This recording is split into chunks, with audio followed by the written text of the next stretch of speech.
Que tal? Moi bo día. Saudamos hoxe dende o Centro de Formación e Experimentación Agraria de Sergude, aquí no Concello de Boqueixón, que esta mañá acolle unha nova edición do foro La España Despoblada, que nesta ocasión leva por título do relevo xeracional ao cambio climático. Hoxe aquí, durante as vindeiras 2 horas e media, queremos falar da situación que atravesa o rural gallego e cales son os seus principais retos. Falamos de despoboamento, falaremos de relevo xeracional. Este centro é un bo exemplo da gran cantidade de oportunidades que pode ofrecer o rural. Eses grandes retos como o cambio climático, verse Galicia, en concreto rural, está preparado para afrontar ese cambio climático, que xa é unha realidade evidente, e, por suposto, unha das grandes ameazas que ten o rural, que son os grandes incendios forestais, logo do peor verán da nosa historia, cos incendios máis graves da nosa historia. Durante estes 2 horas e media contaremos con varios expertos en diferentes ámbitos. Imos coñecer de primeira man cal é a actividade que se fai neste centro de formación, cales son as oportunidades que ofrece, por que a xente moza ven aquí a formarse e cales son os retos de futuro para os traballadores que saen formados daqui. Contaremos con expertos en materia de cambio climático, contaremos con expertos en loita contra incendios para coñecer de primeira man como está Galicia preparada ante o relevo xeracional, ante o despoboamento e ante o cambio climático no medio rural. Poden seguir toda a xornada a través da nosa web en radiogalicia.gal, a través da nosa canle de YouTube e tamén por as redes sociais da cadena SER en Galicia. Queremos agradecer ao Concello de Boqueixón por acollernos, así que comezamos a xornada saudando ao seu alcalde, Ovidio Rodeiro. Que tal? Bo día e benvido. Hola, moi bo día. Bueno, hoxe vai ser unha xornada importante para coñecer cal é a situación do rural, deste Centro de Formación de Experimentación Agraria, que é un bo exemplo da gran cantidade de oportunidades que ofrece o medio rural para vivir. Pois, por suposto, este centro eu creo que é algo pioneiro no ámbito da nosa comunidade.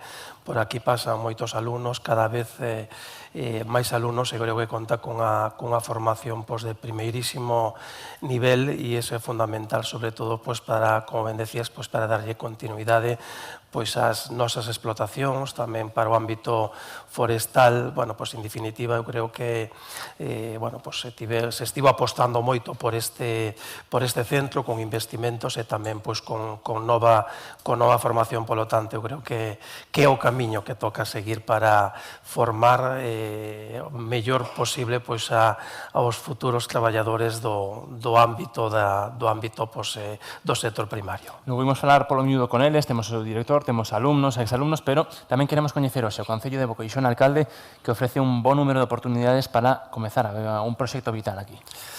Bueno, o noso Concello ten algunhas fortalezas, e sobre todo as fortalezas son a cercanía con a gran cidade, como é Santiago. Estamos en algunhas parroquias a escasos 7, 10, 12 minutos de Santiago, e polo tanto a cercanía con a cidade tamén te fai depender de algún xeito desa cidade, pero mantemos ao mesmo tempo un territorio, un ámbito perfectamente rural, excepto a zona urbana de Lestedo. Polo tanto, é un bo lugar para vivir. É un concello que conta con moitos servizos. Levamos moitos anos traballando nas prioridades que debe ter un concello, que son os servicios básicos, en auga, en saneamiento, en conciliación, en escolas infantiles, en atención ás persoas maiores, o que demandan, sobre todo, a sociedade, e poder achegar os maiores servicios ao ámbito rural,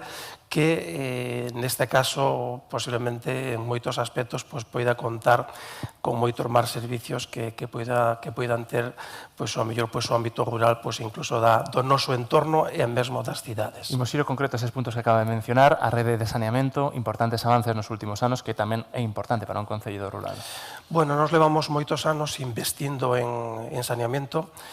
Acabamos de poñer en marcha, está en probas a EDAR, a estación depuradora, na que se investiron casi 2 millóns de euros, e temos moi desplegado a rede de saneamento con máis de 14 pequenas depuradoras. Acabamos de colocar 5 novas depuradoras autónomas para pequenos núcleos. No noso concello só faltan 15, temos de saneamento en todas as parroquias, só nos faltan 15 núcleos, 15 aldeas. Desas 15 aldeas, en 6 acabamos de poñer pequenas depuradores. Estamos planificando o restante, as outras 9, 10, para completar a rede de saneamento. Temos o proxecto, estamos falando dun investimento de 2 millóns de euros, e con esos 2 millóns de euros remataríamos ao 100% dos núcleos de poboación das aldeas con saneamento, que creo que é algo inédito na nosa rexión, sobre todo porque é un servicio moi costoso, pero queremos ter unha solución ou ben de saneamento autónomo ou ben coa posibilidade de conectarse á rede de saneamento. Acabamos de poñer un programa para aquelas casas que non den chegado, que poden ser 50 ou 60 casas que non den chegada á rede de saneamento, poderlo facer a través dun servicio municipal de recollida e vaciado desas fosas. Creo que o saneamento contribuye enormemente a mellorar o medio ambiente, a evitar a contaminación das aguas, a mellorar a calidade das aguas dos nosos ríos e regatos. Temos unha aposta clara, porque ademais é unha competencia propia municipal. Para que a xente veña a vivir fai falta vivenda, un problema que é común en Santiago, en todos os concellos da contorna. Vos estades a facer da vivenda tamén unha das liñas de actuación do vosso goberno, poñendo a disposición da Xunta terreos para construir vivenda, inmobles que compre e rehabilitar. É un dos grandes cabalos de batalla en todos os concellos de Galicia, sobre todo nas contornas das grandes cidades. Sí, nós estamos tendo bastante demanda. O certo é que hai tamén, aquí temos un Uro que Lestedo, que sí que é un sitio de pisos, e o resto son casas unifamiliares.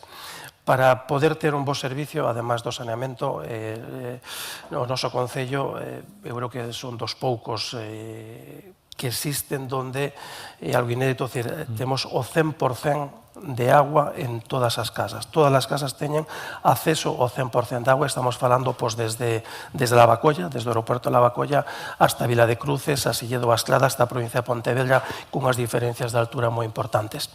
Poder contar cunha boa rede de saneamento onde se poida conectar unha casa que se construyo, que se rehabilite. Poder contar cunha boa red de agua ao 100% en todas as casas. Eso abarata enormemente as posibilidades a hora de construir ou edificar. Creo que ese é o mellor aval para, ao mesmo tempo que potenciamos o medio ambiente e damos seguridade sanitaria nas aguas, tamén é un afogo enorme a hora de construir unha casa, porque un pozo pode costar 6.000 euros, e se tes agua de traída ao pé xa se sale gratis, e se tes saneamento que pode costar entre 10 e 15.000 euros por casa, e o tes tamén ese é un aforro importantísimo, que é o que estamos intentando con esos aforros. E ademais temos a tasa de ICO, de imposto de construccións, a máis barata da provincia.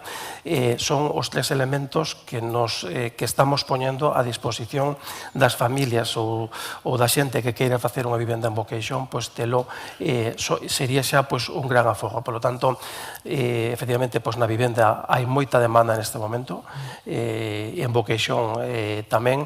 E, estamos traballando coas escolas de mestres para poñelas tamén rehabilitar. Xa temos os proxectos de rehabilitación para poder poñer algunha vivenda a disposición, e tamén estamos traballando no desenvolvemento de algún suelo urbano para que se poida facer algo máis de vivenda, que efectivamente é unha demanda importante. Para que a xente poida iniciar proxecto vital, desenvolver unha familia, fai falta conciliar. Ali vai unha boa parte do vosso orzamento, as escolas infantís están acollendo 100% das solicitudes que tendes, está habendo renovación das infraestructuras. É outro dos puntos importantes, non? Se a xente quere ter nenos, ten que poder facer con eles. Sí, nós, por sorte, levamos xa uns poucos anos donde nunca ningún neno queda fora da escola infantil, sempre ten plaza, está blindada e garantizada unha plaza na súa escola infantil, non queda ningún neno fora do programa de madrugadores, e non queda ningún neno fora das actividades de conciliación polas tardes.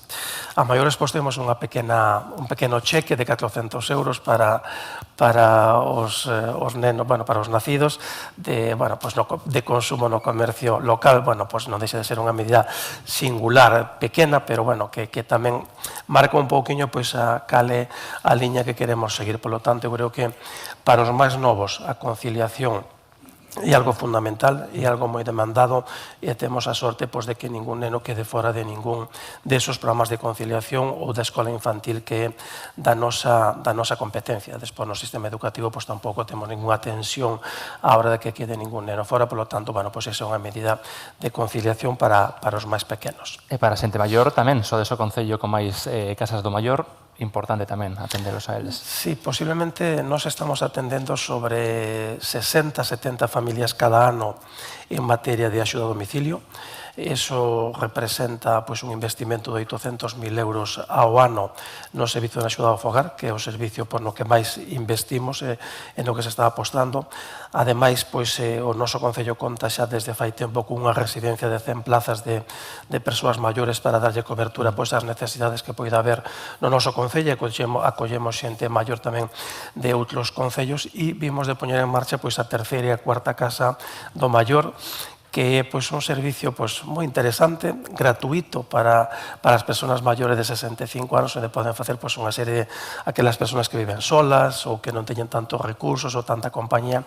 Na Casa do Maior se presta un servicio para xogar as cartas, tamén de conciliación, de diversión, de terapias, de entrenamento de memoria, unha serie de cuestións que ademais é gratuito, e supuxo tamén que neste caso concreto, 4 mozas montaron o seu propio emprendemento e puxeron a disposición das persoas de Vocation esas plazas. Hai algunhas plazas libres, por sorte, e seguiremos apostando por ese programa, porque é moi positivo tamén a maiores de que hai outros programas de servicios sociales que tamén lle dan cobertura tamén a outros usuarios que non son da Casa do Maior, xa con algo máis de deterioro, etc. Intentamos abarcar todo, como fai todo o mundo, todo o abanico, e por sorte temos a capacidade de darlle cobertura ao 100% da demanda. Deixaremos logo para a mesa de alcaldes o tema do servicio de axuda no fogar, que tamén é importante,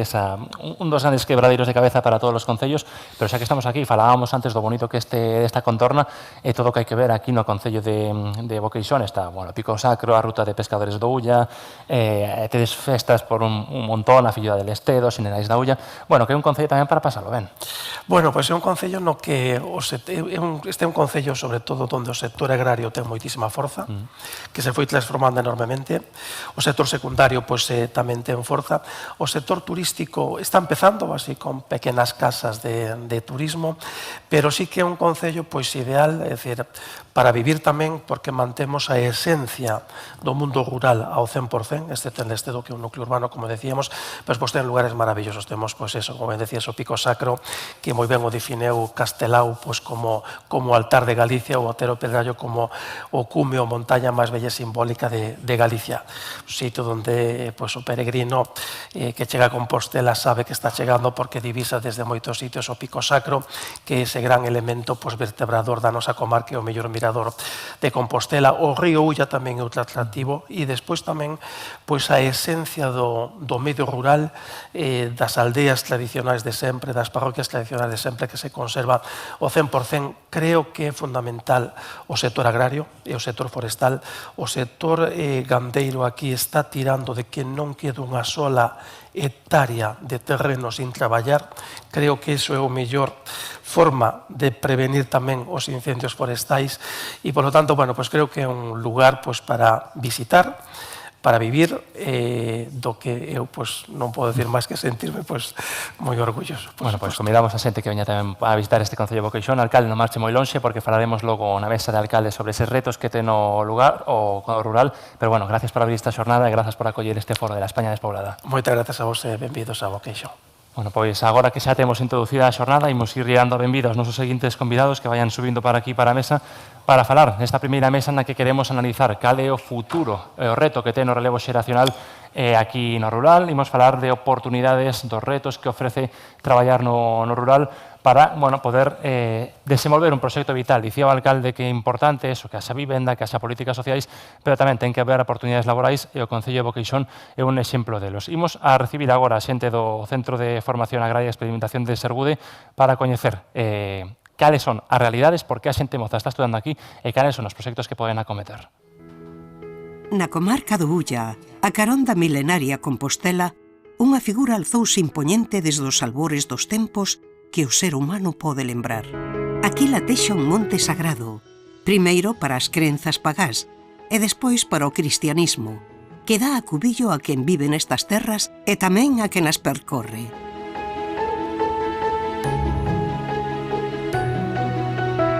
O Pico Sacro, un faro natural que bica o ceo a 530 metros de altitude no concello de Boqueixón, é protagonista e testemuña da historia do lugar.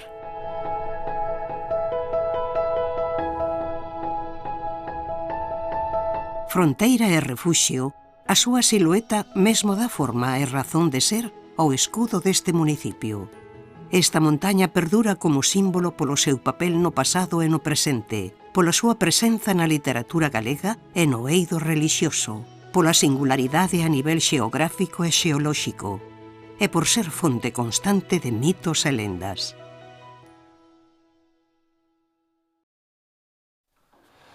Pois comezamos con a primeira mesa que temos esta mañá, neste caso o rural ante o relevo xeracional. Imos falar das oportunidades e dos retos que ofrece o medio rural ante o relevo xeracional, que é unha das cuestións máis importantes, ver que a xente moza queira vir traballar no rural e que poida emprender aquí os seus proxectos vitais. Por eso estamos neste Centro de Formación e Experimentación Agraria de Sergude. Juan Carlos Ferreras, director do centro, que tal? Moi boas, benvido. Bos días. Teño comigo tamén a Elena Torrado, alumna de segundo do ciclo de Gandaría, benvida. Está Adrián Taboada, alumno de primeiro de Produción Agropecuaria, que tal? E con nós tamén Álvaro Lado, antigo alumno incorporado na granxa familiar de Mazaricos. Benvido. Bueno, gracias a todos por vir. Juan Carlos, empezamos contigo. Contanos, para que a xente coñeza, que é o que facedes neste centro? Bueno, nós o que facemos é impartir docencia do sector primario. Entón, dispoñemos de 3 ciclos de formación profesional agraria, 2 ciclos medios, un ciclo de aproveitamento e conservación do medio natural, orientado ao tema forestal, medioambiental, o ciclo medio de produción agropecuaria e o ciclo superior de gandaría e asistencia en sanidade animal. Todos eles ten moita demanda. Neste curso en concreto temos completos todos os grupos. Ofertábamos primeiro curso de produción agropecuaria, primeiro curso de aproveitamento e conservación do medio natural e 3 primeiros cursos do ciclo superior de gandaría e asistencia en sanidade animal, que tradicionalmente é o ciclo máis demandado. Deses 3 ciclos de gandaría, un é do réxime seral e 2 do réxime dual intensivo. Cantos alumnos son? Pois en total, agora mesmo, temos sobre 200 alumnos.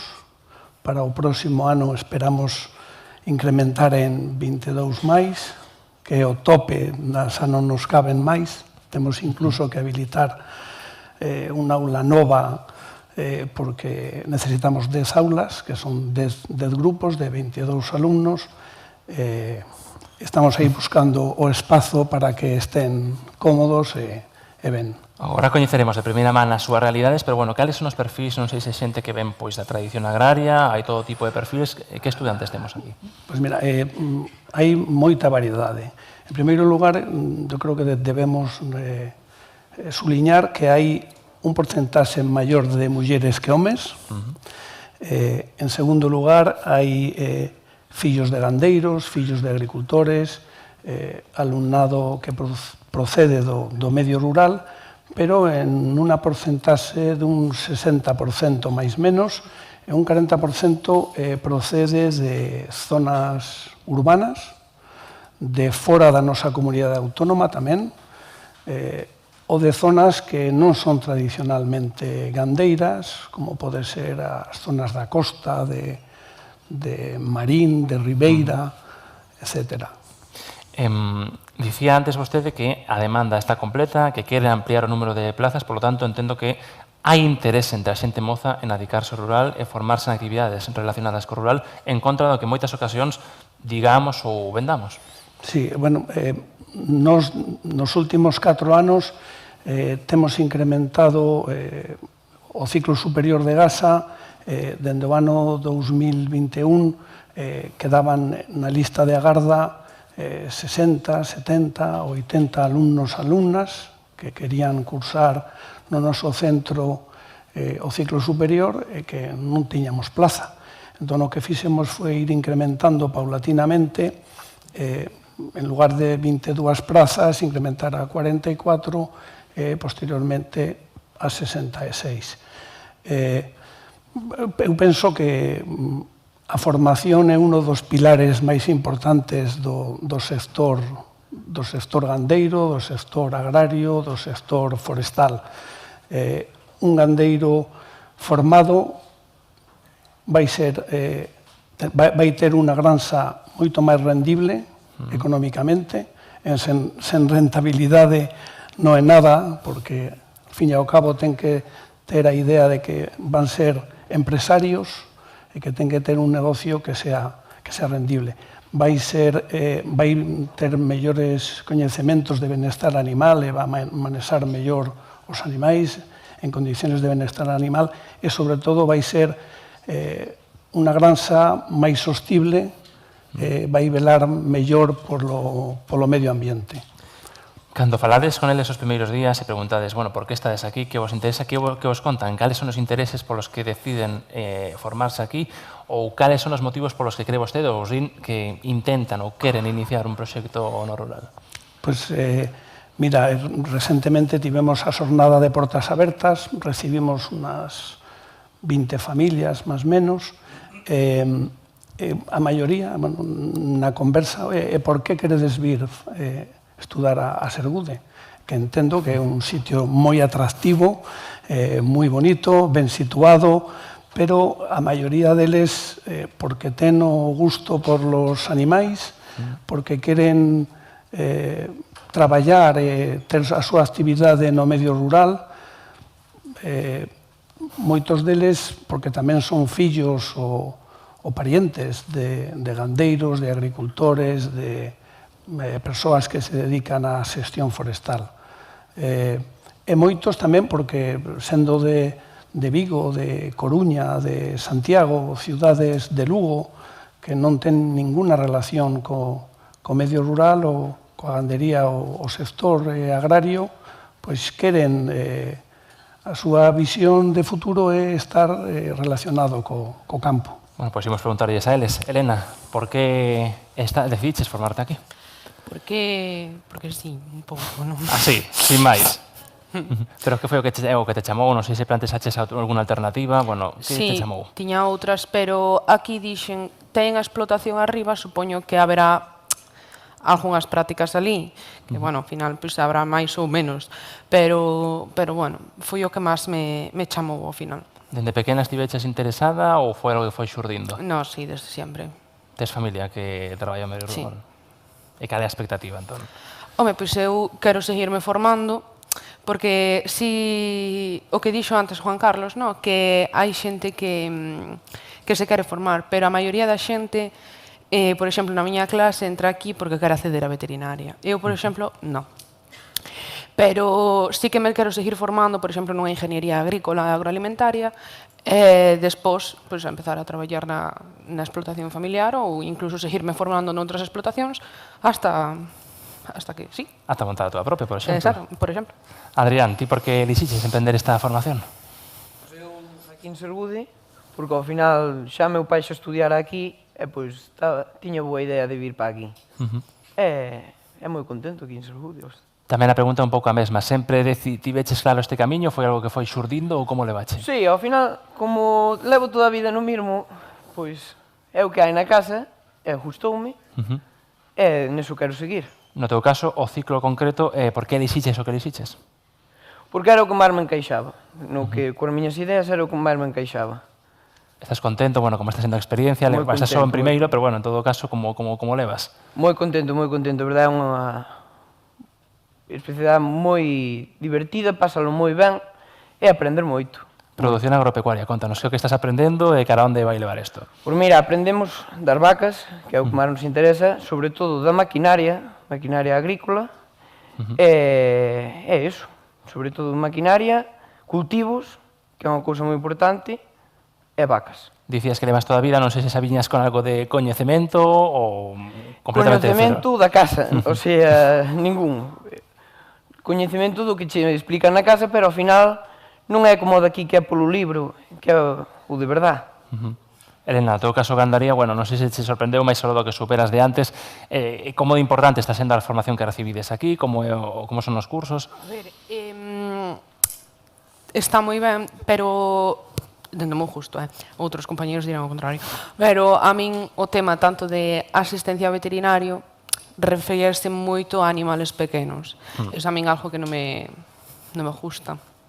Sí que eu tiña a idea de antes, porque eu ese verán no que empecé xa empecé a traballar nunha explotación, entón despois xa tiña algunha idea de moitas cousas. Para os dous, que comezo por ti, Elena, como foi o proceso de tomar a decisión? Porque, bueno, entendo que cando estades na escola, no instituto, e falades estas cuestións, moitos compañeiros dirán aquilo de, bueno, como vas facer eso, que non ten saídas, como non vas a estudiar, que sei, medicina, a carreira, comentarios moi habituais que todo o mundo ten escoitado. Bueno, como foi tomar esa decisión, ir por libre, digamos, acabar aquí? Foi curioso, porque ao principio unha idea que non, no meu caso, por exemplo, que non encaixaba moito, porque me decían, bueno, pero fai unha carreira primeiro, tal, non sei que, eu, pero que non me apetece. Así de máis. Entón, despois de moito mallar, acabaron entrando baixando da burra e aceptando. Na casa houve presións ou non? Agora que non escoitan na casa, houve presións ou deixaron ir por libre?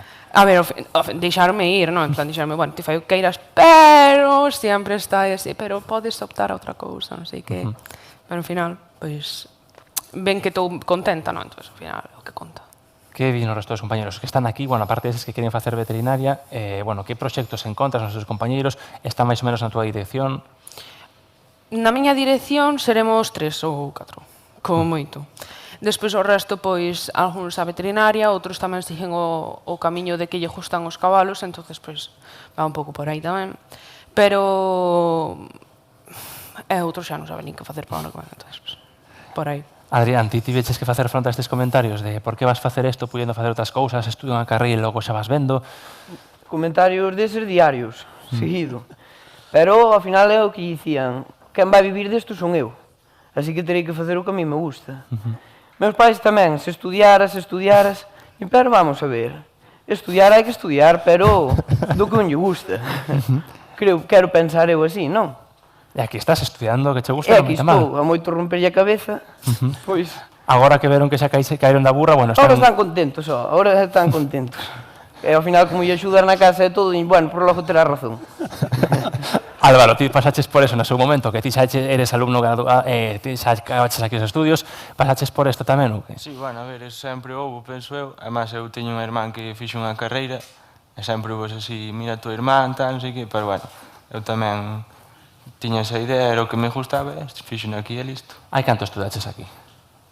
Fará 2 anos ou así que acabei. Cal foi o teu ciclo no teu caso? Eu fixen o medio superior de agropecuaria e asistencia animal. E agora estás na granxa familiar de Mazaricos, pero bueno, por que tomaches esa decisión de vir para aquí? Sempre me gustou. Meu pai na miña casa sempre houve vacas, xa eu non me acordo, o sea, antes de vivir eu e todo. Tamén daba pena como que pasan os anos, o teu pai faise vello e tirar con todo eso que formou, entón, pois, seguir un pouco o ritmo e coller o relevo, que a mí tamén me gusta. Agora estás traballando ali, bueno, canto tempo levas ali, que o que faz? Bueno, incorporado levo 2 anos e medio así, e que, bueno, antes tamén pois, iba por aí facer as súas cousas e tal. E, bueno, un pouco que é todo o traballo dunha granxa, o cuidado dos animales e todo un pouco. Contento? Sí, moito. Foi unha decisión, entón. Sí. Bueno, para os tres, empezamos por ti, se queres. Falamos moito do relevo xeracional do rural. Moita xente di que non temos relevo xeracional porque non temos xente moza que se queira dedicar. Vos sodes 3 exemplos e contra vento e marea acabachedes aquí. É importante garantir ese futuro do medio rural porque é algo do que vivimos todos. Ao final, non sei se nos damos conta de que as cidades en medio rural non vivirían, sen xente moza como a vos que se dedica a isto, pois non poderían sobrevivir. Sí, eu creo que sí. De feito, na miña zona, en Mazaricos, hai moitas granxas ali, é un sitios máis productivos de Galicia. Hai un lugar que eu sempre tomo de referencia que se chama Colúns, non sei se o conoceres, Carlos, creo que sí. E ali había 6 granxas, en 2 ou 3 anos quedaron 2. Por culpa deso, que non tiñan relevo, e quedou así. Tes moitos amigos que se adiquen a tema radio? Sí. O fixeches aquí? Aquí ainda fixen uns cuantos tamén. Sí. Elena, como ves ti eso? Ese relevo xeracional hai que garantilo, vos sodes un exemplo que hai que estar tamén agradecido. A ver, eu pola miña zona, que eu son de Bergantiños, non é como, por exemplo, Mazaricos, que son explotacións máis grandes, por ali son pequenas, dentro do que colle vai. A ver, ves rapaces que se queiran dedicar? Pois non. A ver, eu conozo algún, pero non... A maioría non teñen quen lles siga detrás. Entón, eso sí que me dame pena, porque ao final, jova, principalmente porque tirar con todo o que teus pais, teus abuelos tuveron tirando do carro, de ti, pois ao final non faz nada. Para ti, Adrián, é un caso único ou coñeces moita xente que, estea un pouco como a ti, que queira dedicarse a isto? Non, non hai máis xente como a min que se queira dedicar a isto. En menos cantidad que antes, claro, porque agora a xente prefere estudiar, coller unha carreira, é algo fijo, un puesto que vai a ser fijo. Isto, ao final, nunca sabes nin o que vas cobrar, nin canto pode durar isto, pero pódese vivir ben, eu creo que dáse tirado con isto ben. Vou facer a gran pregunta. Moita xente está dicindo, non, queremos vivir nas grandes cidades, nese eixo atlántico que está máis superpoboado, e hai unha gran parte de España, de Galicia tamén, que queda despoboada pois porque non queren vivir no rural. Para vos, o rural ten atractivo? Claro que ten atractivo, o rural, por favor. Na cidade que faz? Bueno, si, baixas do piso, vas de terraceo e tal. No campo, collo o coche, paseas por ali, é todo teu. Aquilo... Pasear, ver monte, ves... Cousa bonita, ostras. Cales son os grandes atractivos do rural, Elena? É que a min faime moita gracia, porque salen todo o mundo das cidades, despois agora no Brán, baixan todos porque, no, es que las fiestas del pueblo. Pero podendo telas todo o ano, porque te vas conformar solo no Brán. É que eu creo que non podemos, non é comparable. A ver, desde o meu punto de vista, o meu irmán, por exemplo, prefiere vivir nunha cidade. Eu xa non sería capaz. Álvaro, ti que? Eu creo que ao final é iso, a xente da ciudad todo non sei que, unha maravilla ali e tal, pero despois fan aí os veciños, fan a casa rural, tal, e non sei que, o verán está todo cheo, e isto, bueno, pois ao final o rural veño para aquí todo. Non se está tan mal, claro. Claro. Cales son os grandes atractivos do rural? Se tiveras que dicir, eu quero vivir no rural e aconsello a xente moza que o probe, por qué? Primeiro, eu creo que toda a tranquilidade que tes, é o que di o compañeiro, todo teu, estás ali, ninguén se molesta, faz o que queres prácticamente. Por outra parte, vamos poñer tamén un pouco a conta, porque moita xente di que non quero vivir ali, pois porque estou lonxe da cidade, teño que pillar coche para todo, non temos servizos. Non sei se eses son os grandes problemas que ten, pois eso, a falta de servizos. Aquí, por lo menos, no Concello de Boqueixón, é un exemplo de que sí que hai prazas en garderías, escolas municipais, pero, bueno, noutros puntos de Galicia sí que se fala de que acceder á sanidade é complexo, acceder á educación é complexo. Non sei se é un pouco preocupante en o que habería que poñer o foco tamén para facer atractivo que a xente que poida ter dúbidas que ir a vir para aquí. Eu creo que hoxe en día colle o coche non está todo nin a 2 horas, nin a 3 horas, eu que sei, antes ibas andando ou ibas a cabalo, aí é normal, pero hoxe en día colles o coche, eu creo que estás en calquera sitio en 0, Elena, botades en falta algo? Home, sí, evidentemente, no? Pero porque ao final estamos acostumbrados e centralizámoslo todo das cidades, calquera cousa que sea peor, no sentido, por exemplo, o camión da basura, que ven unha vez a mellor a semana, e dis, ui, está cheo. No, pero, a ver, os servicios evidentemente non poden ser como nas cidades porque non hai tanta xente. Pero sí que é un problema a falta de servicios, aínda que eu creo que pouco a pouco eso vaise cumplindo. Adrián, ti que botas de menos da cidade? A parte do terraceo? Pois mira, eu que dicían de que é un problema ou de que non hai tanto pois relacionado que hai que ir tal, eso non é un problema, eso é unha virtud, estar tranquilos alá, sin que ninguén te moleste. Cando teñas que ir á cidade, é o que di o meu compañeiro, colles o coche, en menos de 5 minutos estás en calquera pueblo así, ciudad. Hoxe en día non é un impedimento eso. Juan Carlos, estes tres mozos son exemplo, non, do relevo xeracional e de que o rural ten moito futuro. Hai que traballalo, pero ten futuro.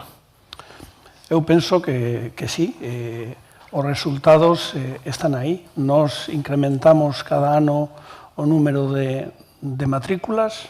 O próximo ano, o próximo curso, que comeza no mes de setembro, estaremos a tope, xa non nos cabe ninguén máis. levamos moitos anos con alumnado en lista de agarda. Eso quere decir que hai interese polo sector. Respecto ao comentario que facían de como se vive no medio rural, eu, na miña humilde opinión, eu vivo en Santiago de Compostela, pero son da aldea, boto moito de menos a aldea. Na cidade os rapaces non poden sair á calle, xogar ou andar en bicicleta como na aldea. Hai que ir buscar o parque. A aldea é un parque en sí. Os rapaces van por la casa dos veciños, es decir, a calidade de vida considero que é mellor cada cidade. Servizos, pois, hombre, estamos mellorando moito. Agora mesmo a maioría das aldeas ten servizos suficientes e adecuados para ter unha vida de calidade. Cando nos medios falamos desto do relevo xeracional do rural, do importante que garantilo, moitas veces pois a sociedade pode pensar que é algún concepto moi abstracto, non? Eso do relevo xeracional, que malo será.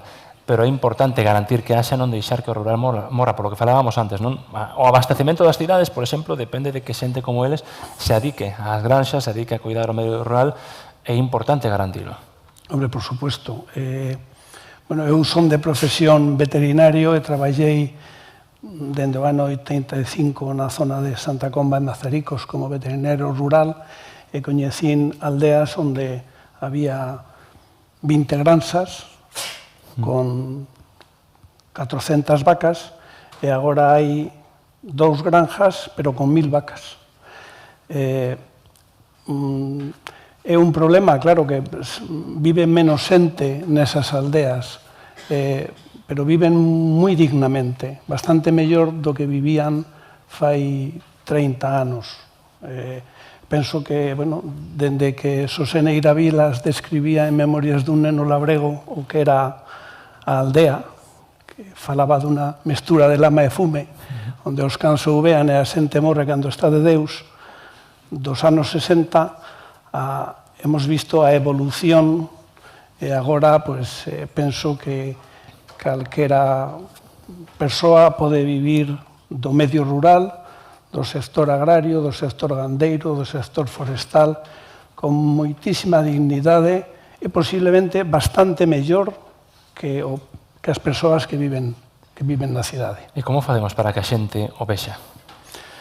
Pois, bueno, este tipo de eventos son importantes. Nos intentamos publicitarnos sempre que podemos. Bueno, os resultados están aí. Nos temos o noso centro de formación agraria completo. Outros centros como este, os outros CFEAs da Consellería do Medio Rural, pois tamén están incrementando as súas prazas.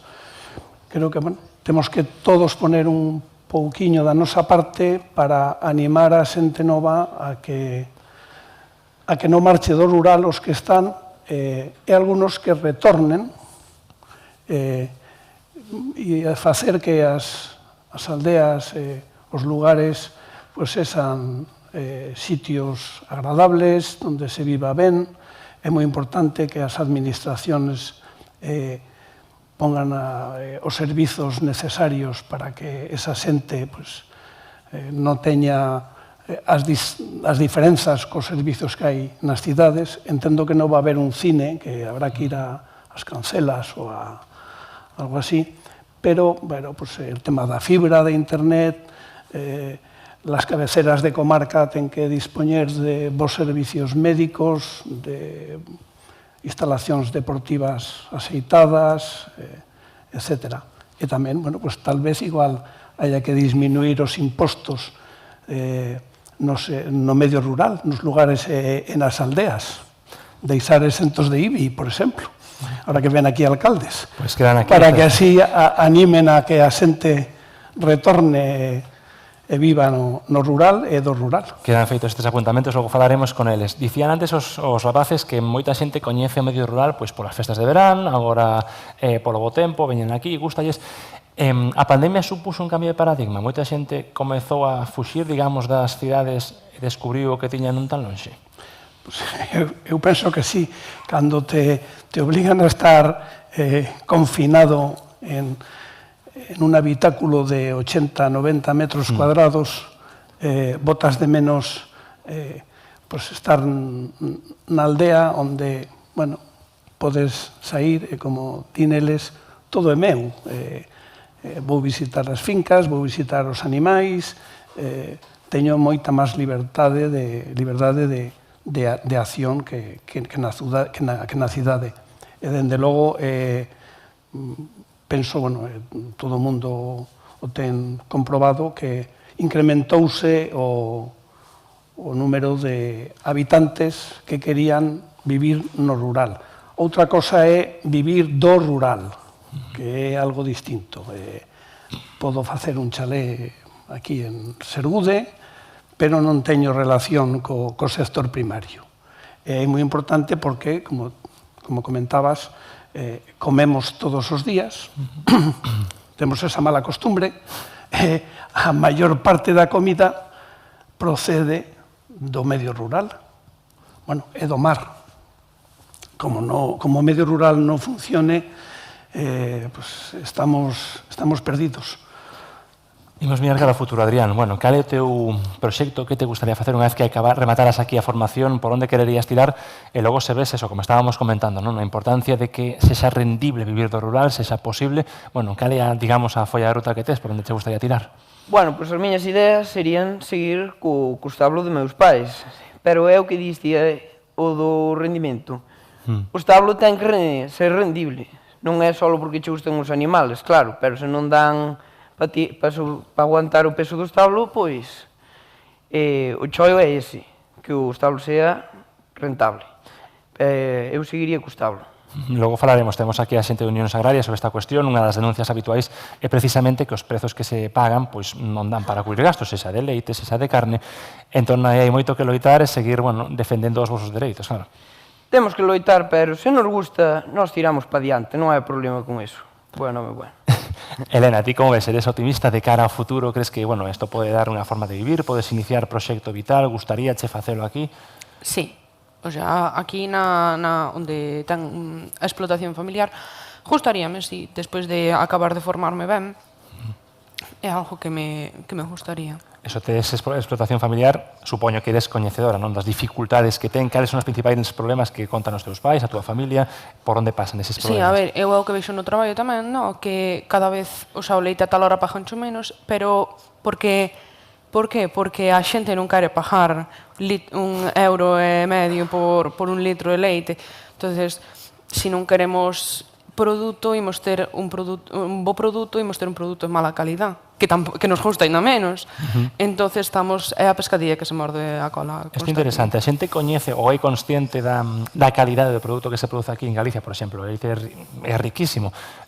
Somos conscientes de que eso, a calidade, a seguridade, hai que pagala?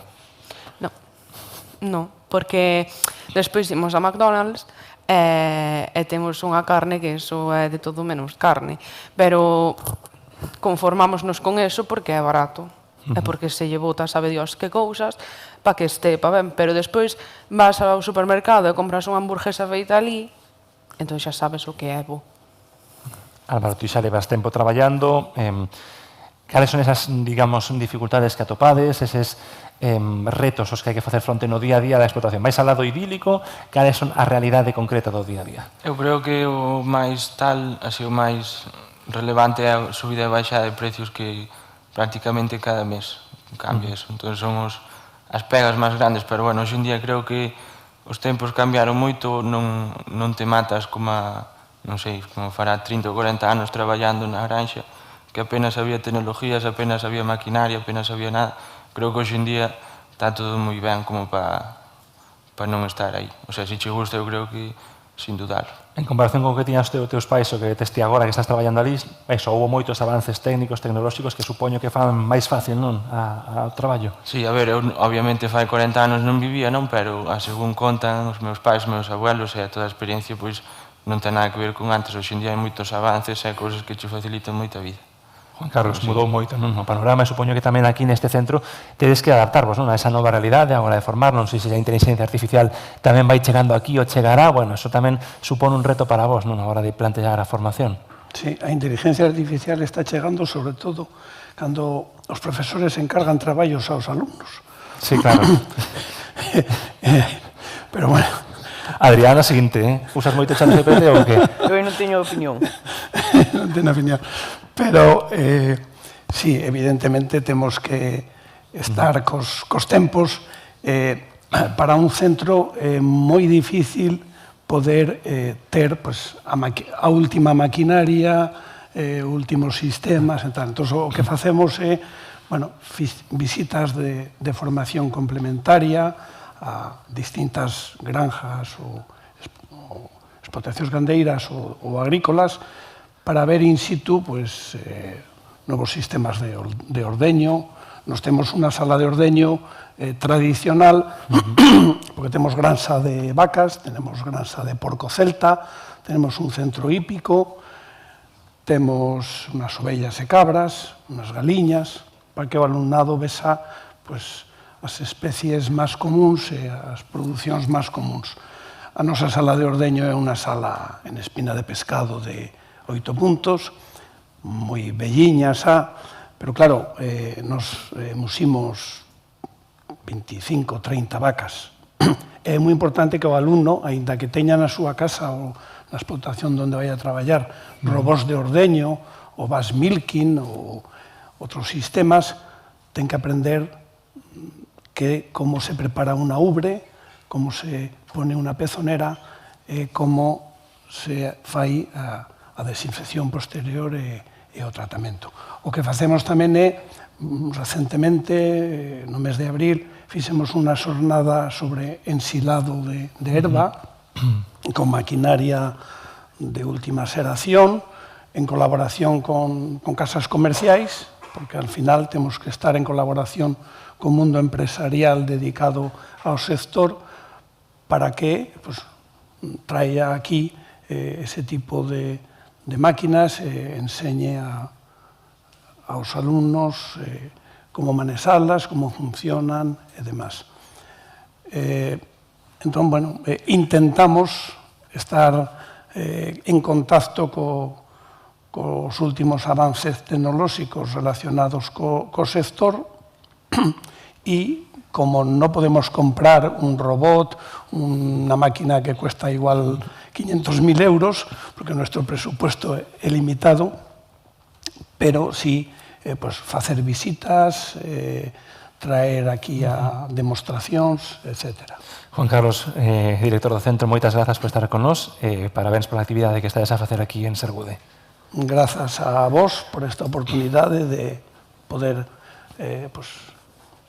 manifestar, expresar o que facemos e animar dende aquí a xente nova, os mozos e mozas que aquí ten un centro onde poden estudar, formarse en profesións, técnicos relacionados co sector primario e, dende logo, van ter traballo de seguro.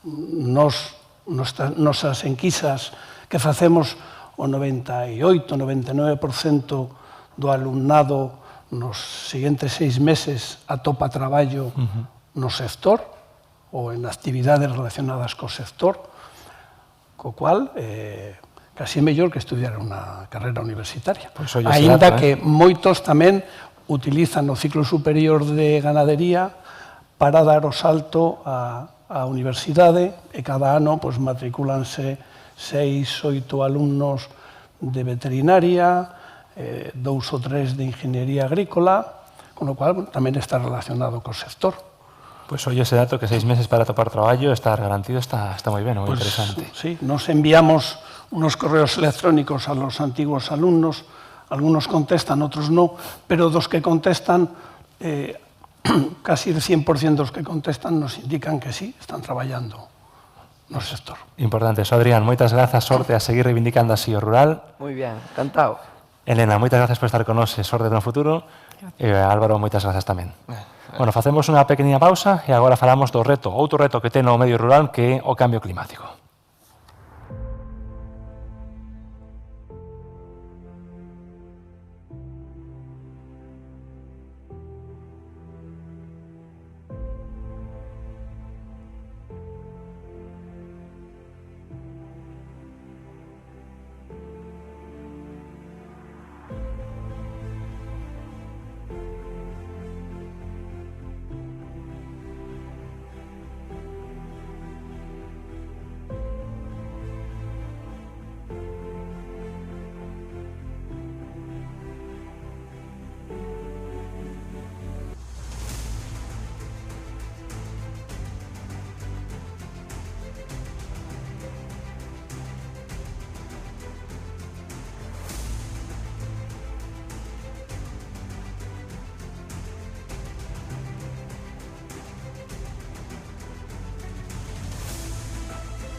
Debaixo de todo o que se move, hai algo que o sostén.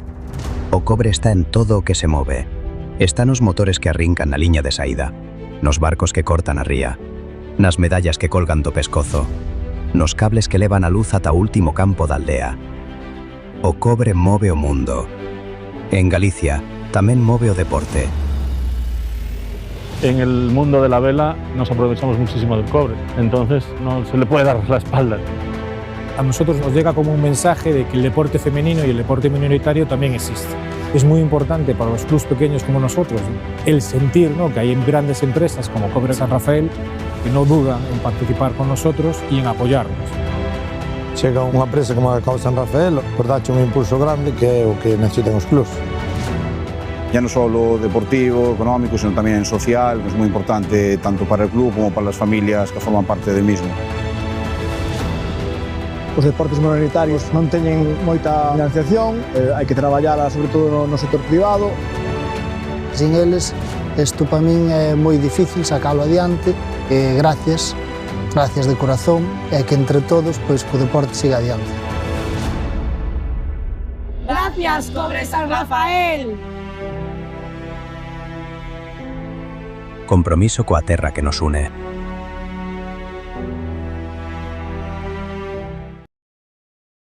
Bueno, pois quedan 7 minutos para as 11 da mañá. Seguimos neste Centro de Formación e Experimentación Agraria de Sergude, dentro deste foro La España Despoblada, abordando os retos que ten o rural.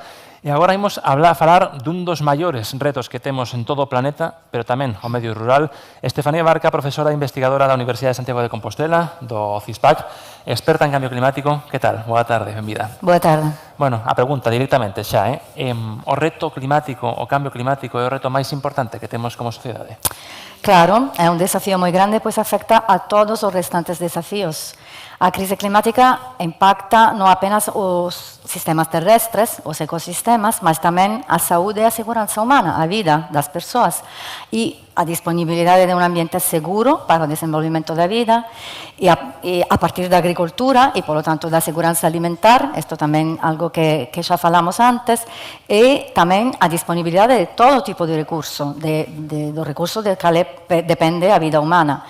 Mas tamén temos que ter en conta que o cambio climático resulta da propia forma como a sociedade está organizada, especialmente do modelo económico, das políticas económicas, incluindo as políticas de transición ecolóxica.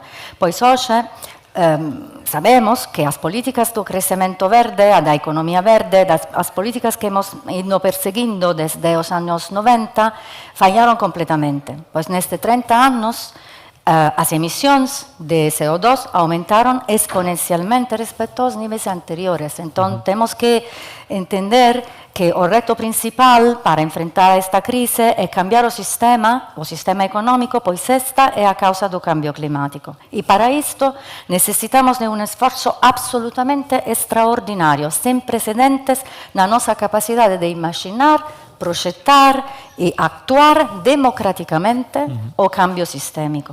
Antes de ver que oportunidades ofrece o medio rural, se está máis ou menos preparado que o resto para este cambio climático, en que punto estamos? Non sei se estamos xa, digamos, nun punto de non retorno, aínda temos marxe para corrixir o que está pasando. Bueno, en que punto estamos nesta loita contra o cambio climático? Estamos no punto de entrada do que a ciencia chama a zona de perigo. As concentracións de gases de efecto invernadoiro alcanzaron níveis récord, o quecemento global está acelerándose e as condicións siguen empeorando. A causa son as queimas de combustíveis fósiles, as que están relacionadas con a produción industrial, cos transportes, coa urbanización, mas tamén as emisións de outros gases de efecto invernadoiro, como particularmente o metano e o óxido nitroso, que están relacionados coas monoculturas e coa gandería intensiva. E tamén moitos outros procesos de cambio no sistema terrestre, na integridade da biosfera e da atmosfera. O CO2 atmosférico está agora en 423 partes por millón. Datos de 2025, moi por riba do límite planetario que é de 350. O forzamento radiativo total de orixe antrópica é o dobre do limiar do risco. Estamos moi próximos de puntos de inflexión catastróficos, como, por exemplo, cambios bruscos na Amazônia, na circulación meridional atlántica, El Niño, e nas capas de xeo polares. Mas temos que entender que o CO2 é só a punta do iceberg, porque temos que entender que hai 9 límites planetarios que foron identificados pola ciencia dos sistemas terrestres, 7 dos quais xa están superados. Entón, isto do cambio climático é só a punta do iceberg. Logo falaremos de cuestións moi concretas cos expertos que temos a continuación, pero, bueno, é evidente que o cambio climático é unha realidade que non se pode negar, máis aló de certas correntes políticas estamos a notarlo en moitos ámbitos. Nos que máis o notamos en Galicia, o verán pasado foron os lumes forestais, os incendios forestais, o verán cos incendios máis graves da historia. Por tanto, entendo que é unha cuestión que non podemos tomar a broma e coa que compre actuar, pero xa, porque estamos nese punto no que vostede dicía, prácticamente chegando ao no retorno, esa zona de risco, hai que actuar canto antes. Pois, os efectos máis visíveis, efectivamente, son os fenómenos meteorolóxicos extremos, como as olas de calor, que están relacionadas directamente cos incendios forestais, pero tamén as inundacións, que afectan, todas as cosas que afectan directamente a saúde e a seguranza das persoas, coa perda de vida humana e perda de patrimonio. E máis en xeral, temos o problema que o meteo está cada vez máis imprevisível e isto impacta directamente a agricultura. Entón, falar de desastres ocasionais sen mencionar como este son parte de un cambio sistémico, isto é negacionismo. Ignorar o cambio climático só pode incrementar o risco e amplificar os impactos e, pois, deixa a sociedade desprevinda e desprotegida. Mas, atención, ¿Quién está siendo impactado principalmente? No estamos todos igualmente en esto. ¿Quién está siendo impactado principalmente? Son a gente que vive no rural, que son as mesmas que cuidan do medio. Son as comunidades rurais as que acaban sendo, ao mesmo tempo, as máis afectadas pola crise climática e as máis sobrecargadas por ser as que teñen que continuar abastecendo as cidades, producir tamén as enerxías limpas, o eólico, por exemplo, e levar a cabo a prevención e o cuidado do medio. E esta carga é insostible. Falaremos agora en concreto do medio rural, pero bueno, imos a sumar unha persoa a conversación que é Cintia Fachada, da Universidade de Coimbra. Que tal? Benvida. Bueno, porque falábamos, preguntaba a Estefanía que un dos efectos máis notorios do cambio climático son os incendios forestais. O ano pasado aquí en Galicia foi especialmente complexo, pero en Portugal levades moitos veráns con problemas moi serios de incendios forestais, non? Correto. Creio que os incêndios rurais, com o câmbio climático, têm se agravado ao longo do tempo, especialmente a partir de 2017. Tivemos os principais mega incêndios que registámos e, portanto, foram os primeiros que os especialistas e as pessoas não estavam a contar com tais fenómenos. E, de facto, ainda existe uma preparação a fazer no nível de políticas, mas também como muitas das vezes o câmbio climático é utilizado como uma desculpa para não se efetuar determinadas ações, nomeadamente locais, mas também a nível nacional, para proteger principalmente as pessoas que vivem no rural, que são as mais afetadas pelos incêndios em Portugal. Foi aí uns anos o incendio de Pedro Grau, con bastantes mortos, un incendio moi serio, pero máis alá deste caso extremo, en Portugal levades unha situación realmente dramática cada verán, con incendios moi graves, cada vez maiores. Estánse a tomar ali medidas, a sociedade consciente do problema que hai e as administracións traballan para tratar de revertelo? Então, desde 2017 que houve algumas ações, sobretudo por parte da sociedade civil, que tentou fazer com que as mortes não se repetissem, que a tragédia não se repetisse, e também as autoridades e instituições fizeram com que algo se alterasse. Contudo, ainda existe falta de articulação entre as entidades e organizações com as pessoas, ainda existe uma falta de integração do conhecimento local nessas medidas de prevenção, medidas de recuperação. Nós, mais recentemente, em Portugal, tivemos a tempestade que fez com que a Leiria fosse das zonas mais afetadas e também a das zonas mais afetadas a nível de incêndios, e ainda não estamos agora para uma época de incêndios que, com as ondas de calor, vai ser uma época difícil. No entanto, ainda temos que estar a recuperar de outras catástrofes, portanto, estas catástrofes que tendem a acumular-se ao longo do tempo, e, portanto, creio que ainda existe bastante a fazer, nomeadamente a articulação que as pessoas sentem no terreno, no interior do país, sentem-se abandonadas, que não existe a presença que deveria existir dos governos locais e dos governos nacionais, e, portanto, tem que existir aqui uma comunicação mais estrita e mais integrada. Estefanía, temos que mirar cara a Portugal para prever o que pode pasar aquí en Galicia nuns anos. Evidentemente, este verán pasado xa foi un aviso moi serio. Portugal leva tempo con estes avisos. Temos que empezar a mirar cara ao sur para ver que pode pasar aquí e anticiparnos. Bueno, claro, no hace falta mirar para lo que pasa en Portugal, porque Galicia también tiene incendios muy serios, muy graves y cada vez más. Entonces, la cuestión aquí es cómo superar este desafío. Aquí creo que son las administraciones que tienen la responsabilidad primaria no enfrentamiento. Mas a sociedade compre requerir que as administrações tomem isto a sério, ou seja, que ponham os critérios de saúde e segurança, de cuidado do medio e das comunidades humanas por cima de todas as outras políticas. Então, isto tem custos, evidentemente, mas o que temos que entender é que o custo de continuar como fizemos até agora é maior e será cada vez mais. O problema é que todos estamos socializados e dentro de um discurso público que põe o crescimento do PIB por cima de todo. E isto é a causa principal não só da crise planetária, mas também de outros problemas sociais. Então, há que começar a pôr em discussão as políticas do crescimento quando estas estão, evidentemente, em contradição com a vida. E que é do medio rural? Porque na cidade en moitas ocasións vivimos quizáis un pouco de costas, non? O que pasa no medio rural, vivimos de costas ao cambio climático, centrados na produción máxima cada día, en sacar o máximo beneficio posible, as fábricas, tal.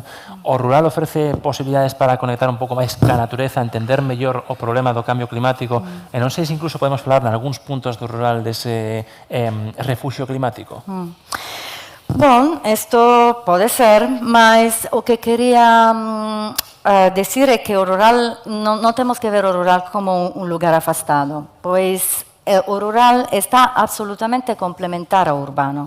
A sociedade urbano-industrial vive de recursos extraídos do rural, sexan alimentos, enerxía, madeira, minerais, outras materias primas, o espazo onde poñer infraestructuras e residuos. Mas no rural hai xente. E esta xente moitas veces loita para defender a súa terra contra formas de aproveitamento que ten impacto ambiental indesexável e acabarían contribuindo ao cambio climático. E isto en Galicia xa o vimos en moitos lugares e en moitas ocasións. Entón, enfrontar o cambio climático implicaría repensar a relación entre o urbano e o rural, além desta relación explotadora. Por exemplo, reorganizar a provisión de alimentos para as cidades con políticas públicas que favorezan a produción de proximidade e a agroecolóxica de pequena escala, que son tamén as menos impactantes en termos ambientais, como ven defendendo a propia FAO desde fai moitos anos. En suma, o primeiro paso para que a xente poida manter unha vida digna no rural é parar de ver o rural como un lugar de extracción de valor e como soporte do urbano. Pois queda posta esta base para o contexto do cambio climático que vai vir ben para a seguinte mesa. Estefanía, ti segues con nós, pero despedimos a Cintia Fachada da Universidade de Coimbra. Grazas por achegarnos á realidade de Portugal e grazas por acompañarnos neste foro. Gracias. Pois eso, facemos unha pequena pausa e de seguido falamos deses novos retos derivados do cambio climático, como son o despoboamento e, sobre todo, a loita contra os incendios forestais no medio rural.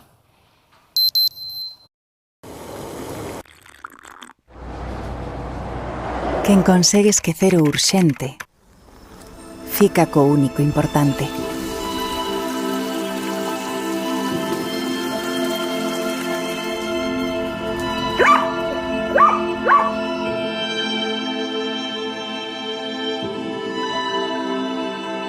Quen sabe gozar da ledicia honesta, do sabor auténtico e do lecer xenuíno, deixa atrás as preocupacións, e só así dá paso á vida sinxela, sen artificios, os momentos memorables que acontecen en Arzúa.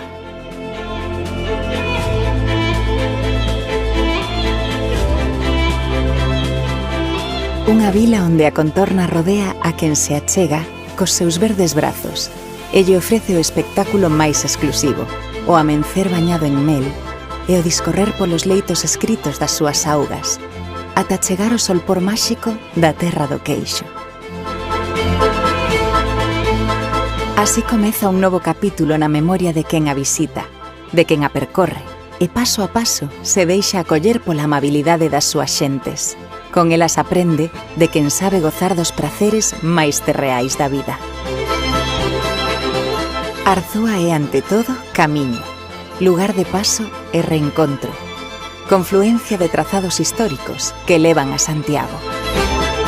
Parada obrigada para festexar o presente e compartilo baixo as sombras dos seus carballos milenarios, onde a maxia sucede entre celebracións populares, lendas e tradicións. Quen quere ir máis alá, descobre a man experta que ofrece os petiscos máis saborosos, cos ingredientes de sempre e as receitas gardadas de xeración en xeración. Produtos locais que son orgullo e identidade, merecedores de protagonizar os seus propios museos. Na súa traxectoria, escoita as fontes borboriñarlle o oído e entón comprende que na simplicidade do natural, no saber popular e no carácter aberto atópanse os grandes momentos da vida, porque ás veces a vida é simple.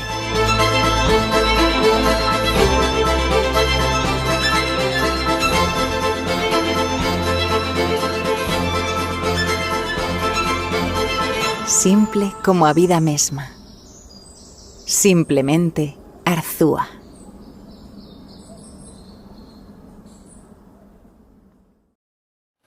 Seguimos neste Foro La España Despoblada, falando dos retos que ten o rural. Sentábamos a base do cambio climático, a importancia que ten o cambio climático. Nesta segunda mesa imos falar dos retos do rural, en concreto do despoboamento e tamén a loita contra os incendios forestais. Seguimos falando do cambio climático porque é un asunto chave completamente para entender como está mudando o escenario, a importancia que ten os novos incendios forestais, este novo escenario que se está a abrir con incendios máis virulentos, máis perigosos para a sociedade e para todo o entorno, logo dun verán que foi moi complexo. Tivemos os incendios máis graves da nosa historia e tamén queremos abordar en concreto ese reto do relevo xeracional que introducíamos na primeira mesa cos rapaces do Centro de Formación no que estamos aquí en Sergude. Seguimos con Estefanía Barca, pero incorporamos máis voces. Está Roberto García, secretario xeral de Unións Agrarias. Benvido. Hola, buen día. Temos a Juan Picos, que é profesor da Escola de Enxeñaría Forestal da Universidade de Vigo. Que tal? Hola, bo día. E con nós tamén está Xosé Vieito, axente coordinador da UDEX, o operativo encargado de combater os lumes nos grandes incendios. Moi boas. Que tal, bo día. Roberto, comezo por ti. Primeira pregunta, en que punto diría vostede que está o medio rural? Escoitábamos antes os rapaces falar de que sí que hai futuro, de que hai interese, pero bueno, tamén falamos moitas veces con Unións Agrarias, cando intentamos entender un pouco cal é a situación. En que punto estamos? Mira, falar do medio rural, falar de incendios forestales, non estamos falando dun problema únicamente desde un punto de vista forestal, senón desde un punto de vista rural. Nunca existiría un equipo de extinción suficiente por medios nin de dedicación económica nin de número para loitar contra os incendios se non hai actividade agraria gandeira que xestione o rural. En este momento temos tres problemas importantes que creo que non estamos enfocando de xeito axeitado. Cada vez temos uns titulares de explotación dunha edad máis avanzada, con as dificultades de relevo xeneracional, que podría ser un problema noutro sector, se podría resolver con xente de fora, que hai unha sucesión moi endogámica, é dicir, o traspaso da explotación é prácticamente entre familiares e fillos, non hai esa sensación de alguén que se incorpore e xestiona aquilo cunha empresa con traballadores por conta allea. Temos o seguinte problema, que se a falta de relevo xeneracional non hai personal suficiente para traballar as explotacións.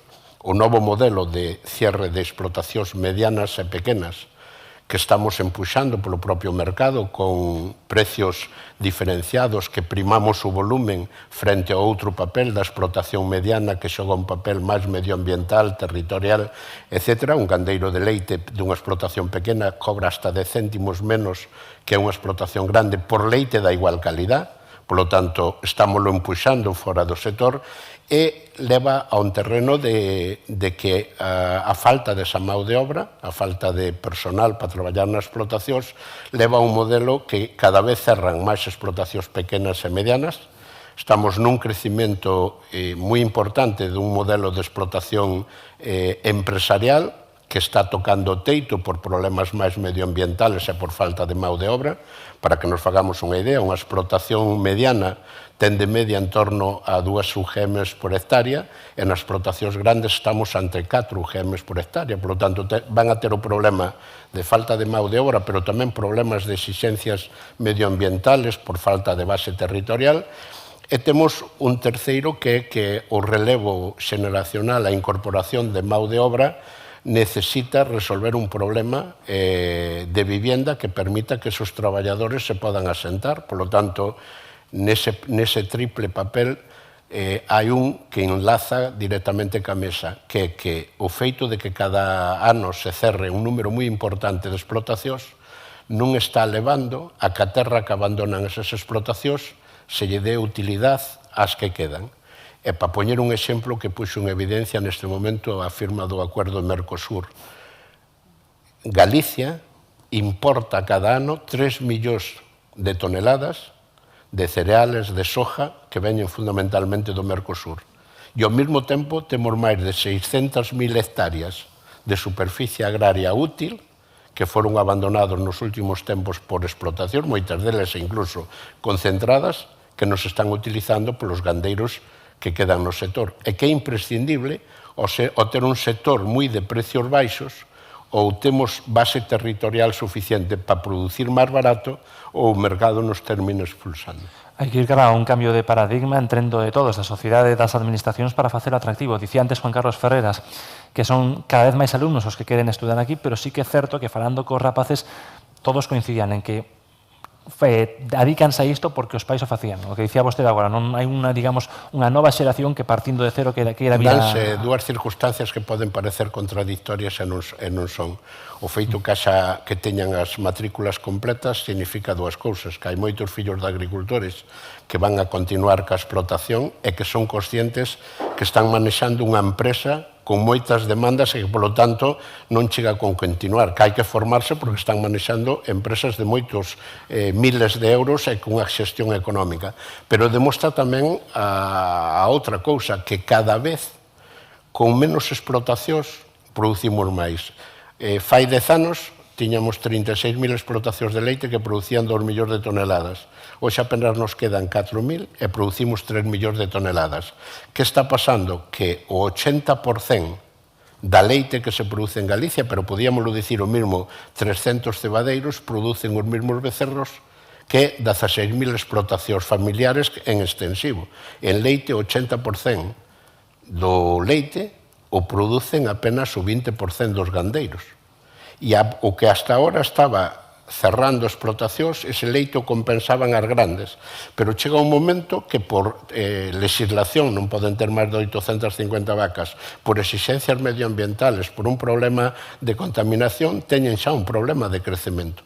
Por lo tanto, o modelo que se está dando no leite, que se está dando na carne, indo a unha produción intensiva en cebadeiros, que se está dando no viño. As grandes plantacións de viño as están facendo bodegas en montes comunales e a inmensa maioría dos pequenos viticultores encontran dificultades para comercializar as súas uvas e son os que teñen esa inmensidade de pequenas terras que son, ao final, cando fale o profesor, indicará que esa xestión do territorio non se pode facer solo con explotacións profesionales. É importante que as explotacións sean rentables económicamente. Pero é tamén moi importante que as explotacións que xogan ese papel territorial, ese papel medioambiental, temos que incentivalas a que podan continuar. A protección das franxas de seguridade non se vai a facer con cartas nin con sancións a jubilados de 80 anos con pensións mínimas. Juan, por alusións, o medio rural poboado evidentemente que é moi importante para telo limpo, cuidado, protegido e previr o que falaremos despois, os incendios forestais, non? Sí, é certo. Ainda que quero salientar que cando un intenta explicar ou entender os incendios forestais debe fuxir de intentar buscarlles un único factor. É un efecto fundamentalmente multifactorial moi complexo, pero igual de certo é que as variables que teñen que ver ca demografía e a demografía no territorio están sempre xogando nese eido. Se analizamos, como vimos de facer e que próximamente publicaremos nun estudio, analizamos os 4.000 municipios entre España, Portugal e Francia que sufreron incendios nos últimos 10 anos e tentamos correlacionarlos con variables demográficas, atopamos certos paradoxos. Certos paradoxos que significan que hai un área moi importante onde parece ser que hai moitos dos incendios ou da superficie queimada ten que ver con concellos que perderon poboación. Pero tamén temos outra realidade que atopámonos situacións moi graves de incendios en áreas que gañaron población. Non podemos esquecer os incendios do 17 en Vigo, os entornos da cidade de Coimbra, temos tamén áreas moi poboadas onde están ocurrindo outros factores no territorio que tamén teñen que ver cos incendios forestais e que xusto ocurren onde se gaña población. Por tanto, non é só a despoboación, sino é como esa poboación que permanece, aínda que descenda ou que incrementa, se relaciona co territorio. E, por tanto, aí buscamos outras variables como pode ser o envellecemento ou a relación da poboación co emprego agrario no sector agrogandeiro e forestal. E aí probablemente temos unha correlación distinta e ese sí que explica os dous factores, porque el sitio onde se gaña poboación, pero esa poboación vive no territorio sin vivir do territorio, como decía antes o director da escola, está a xerar ese problema, porque o problema significa que as situacións de risco de territorio abandonado, infraxestionado, nun contexto de cambio climático, é o que está xerando esa bomba. Nun sitios ocorre por despoboación, en outros sitios ocorre por urbanización dispersa, desregulada, sustituindo antiguos usos agrarios. Falemos dese novo escenario que estamos. Falamos deses incendios de sexta xeración, moito máis voraces, logo falaremos con Xosé Vieito de se se poden combater ou non, pero, bueno, cal é ese escenario, en que consisten estes incendios e por que arrasan tantísima superficie en tan pouco tempo? Bueno, precisamente porque porque estamos a mudar o noso réxime de incendios. Nos vimos de un réximen máis nas últimas 3, 4, 5 décadas de numerosísimos incendios de pequeno tamaño, estamos a ser sustituídos por moitos menos incendios. Feito, se miramos as cifras de respecto aos anos 90, temos descensos do 70 ou do 80% en número de incendios, e, sin embargo, algúns deles, é dicir, hai que pensar que nos fixéramos análise de 35.000 incendios en Galicia, ao final da orde, falo de memoria, de 60 a 70 incendios, explicaban máis do 40% da superficie ardida. Hai algúns deles que están sendo capaces de escapar o control da eficacia dos medios que dispoñemos para o combate e que ademais se ocurren en situacións meteorolóxicas extremas, están alimentados por ese territorio moito menos xestionado que tiñamos no futuro, digamos no pasado, e iso que fai é un tren que descarrila, é un tren que desenvolve unha enerxía que durante moitos días os servicios non son capaces de enfrontar. E, por tanto, ocurre que nun territorio tan disperso como o noso, no momento que temos incendios grandes, os incendios chegan aos povos, chegan ás aldeas, chegan ás infraestructuras, o cual aínda complica moito máis a labor dos profesionais, porque xa non é o mismo combatir un incendio nun entorno meramente agrario ou forestal ou combatir un incendio xa en áreas onde temos persoas que defender problemas de protección civil. O verán que todo o mundo lembra ese de 2006, foron moitísimos incendios forestais, pero quizáis de pouco tamaño, de pequeno tamaño relativamente. O do 22 foi complexo con eses incendios de Folgoso do Courel e Manzaneda, foron unhas 12.000 hectáreas o máis grave. De feito, falamos aquí neste centro no do 23, que hubo unha formación aquí en verán deses incendios, pero o que vivimos o pasado verán nunca se vivira. Larouco, 30.000 hectáreas, o Imbra, 23.000, Chandresa de Queixa, 17.000, máis ou menos. Como se explica o que pasou en tan poucos días, que foron cuestión dunha semana, ardeu Galicia, nesa provincia de Ourense, sobre todo, pero con esa intensidade? Vamos a ver, se miras atrás, hai unha cousa que se mantén nos últimos 20 anos. É que cada 2, 3, 4 anos acabamos dicindo isto nunca o vivíramos. Por tanto, o sitio non é no que estamos, é o camiño que levamos. Por tanto, estamos chegando a sitios onde nunca chegamos por un camiño que xa sabemos cal é. Por tanto, a tendencia significa que imos ter cada vez de xeito máis frecuente e máis intenso anos moi complexos, porque todos os factores vanse aliñando. E cando temos eses factores aliñados, combustible, meteoroloxía extrema, golpes de ondas de calor que fan que a vegetación seque, murche, este moi disponible para o incendio, falta de persoas no medio que colaboran ou que mesmo prevén os pequenos ou determinados pequenos incendios, simultaneidade, é dicir, cando vamos aliñando todos eses factores, o camiño sabemos cal é. É certo, estamos chegando onde nunca estuvemos, pero o camiño xa estamos vendo claramente cal é. Ti dices o 2006, pero é que o 2005 xa foi moi malo. O que pasa é que foi en Ourense, e non éramos todos conscientes os que vivimos na fachada atlántica. Pero xa vamos tendo os 25, o ano 25 de Ourense é a reformulación do que xa empezou a asomar a patita no ano 2005. Por tanto, a tendencia é clara, e se non somos capaces de revertila, o normal, e o lóxico e o estadísticamente probable é que teñamos non moi lonxe algún outro destas crises. Vou meter un marrón neste sentido. Habitualmente, eso din os expertos, di vostede, que cada 3-4 anos pode pasar algo así. Foi no 2017 ese de Vigo, ese outubro, setembro complexo, foi no 2022 Folgoso do Courel Manzaneda, foi no 2025, estánse a cortar os períodos. Que pode pasar este verano? Probablemente a provincia de Ourense quede pouco por arder, pero no resto de Galicia temos que estar preocupados, pendientes, que pode pasar? Vamos a ver, xogar a acertar a quiniela é difícil. Xogar a acertar o campeón de liga é máis fácil. Por tanto, o que vai pasar este ano non sei o que vai pasar este ano. Ahora, que nos próximos 10 anos imos ter 2-3 anos moi malos, xa che digo que esa conta facemos todos máis fácil. A loita contra os incendios forestais, esta tipoloxía de incendios forestais é unha loita de longo prazo. Non se pode pedir arranxar dun ano para outro, pero non se pode tampouco conformarse con non empezar, porque canto máis tarde empecemos, máis se nos va a agravar o problema. Por tanto, este ano vai depender probablemente de factores menos previsibles, como pode ser determinadas situacións meteorolóxicas, pero o ano 24 foi dos millores e o 25 foi dos peores. Que significa que moitos dos factores estaban alineados e únicamente faltou un ou dous que fon os que cambiaron a historia. Eses dous non son fáciles de previr a corto plazo, pero sabemos que en unha tirada longa, en varios anos, vai haber un ano que volvamos a telos. Bueno, vai a tarde en chegar, pero para eses incendios forestais está a UDEX, a Unidade de Directores de Extinción. Xosé Vieito é un corpo que está especializado en estes grandes incendios forestais, nestes grandes lumes, que, por desgracia, é nos que toca poñer o foco. Evidentemente, hai pequenos conatos de incendios que hai que apagar, pero a realidade, como dice Juan, está mudando e son máis habituais estes grandes incendios, non? Sí, si vemos as estadísticas das últimas décadas, como falaba o profesor, está descendendo paulatinamente o número de lumes, pero ao mesmo tempo subindo o número de grandes lumes polas circunstancias que el moi ben describiu.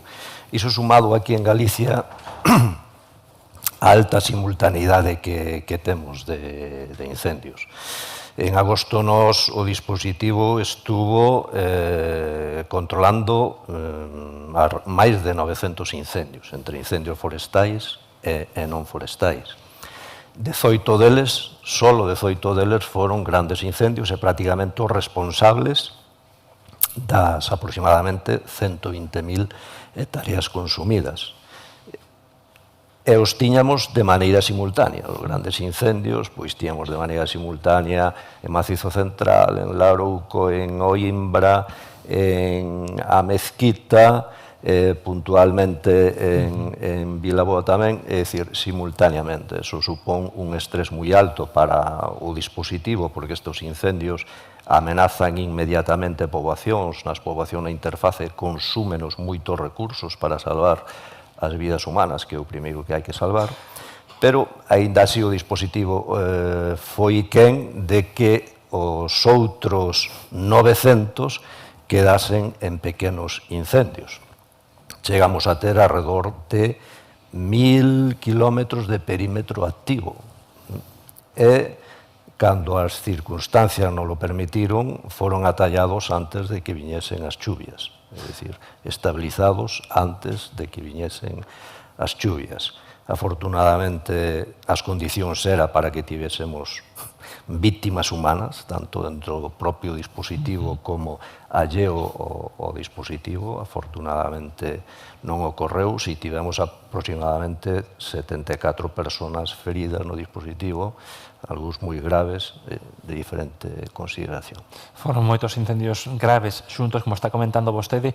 Cando se dá unha situación como esta, como se combaten? Pode combaterse? Hai que política de reducir danos? Bueno, como se traballa nunha situación como a do verano pasado?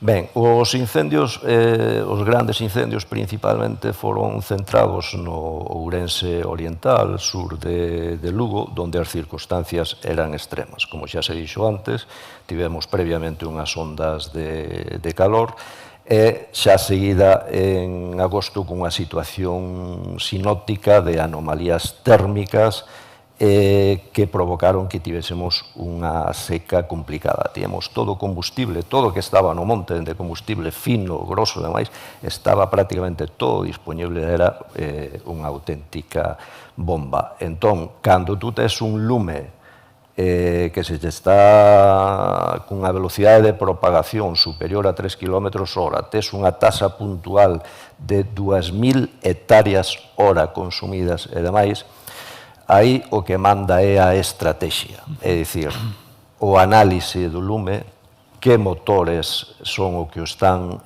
movendo e onde vou a ter a miña oportunidade. Temos que traballar a certo plazo, analizando a meteoroloxía, analizando o territorio e ver cando el nos vai a dar a oportunidade para terminar de estabilizalo e combatelo. E mentras o que nos queda é salvar o que podemos as vidas humanas. Pero isto é aquí, en Galicia, é en Australia, é en Estados Unidos.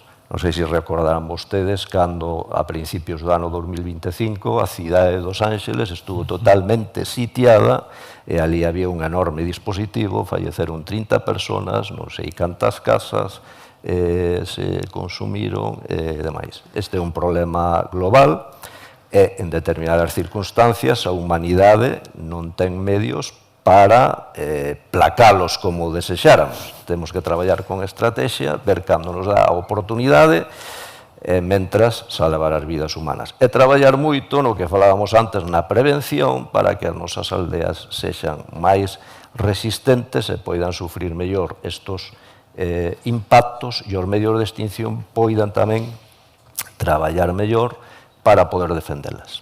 Xa deixa caer que en algúns momentos non se pode apagar, simplemente hai que repegar filas e esperar a oportunidade. O de Larouco foi moi curioso ano pasado, aparte por esas 30.000 hectáreas, porque cruzou o río. Falábamos además o ano pasado desa imaxe tan gráfica de catapultas de lume dun lado a outro. Ante isto, que pode facerse? Porque iso xa unha cousa é, bueno, arrasar todo un monte, que é complexo paralo, pero cando hai un río por medio que dices vai funcionar de cordón de seguridade, e nin sequera iso, que se pode facer aí, que fai un dispositivo ali?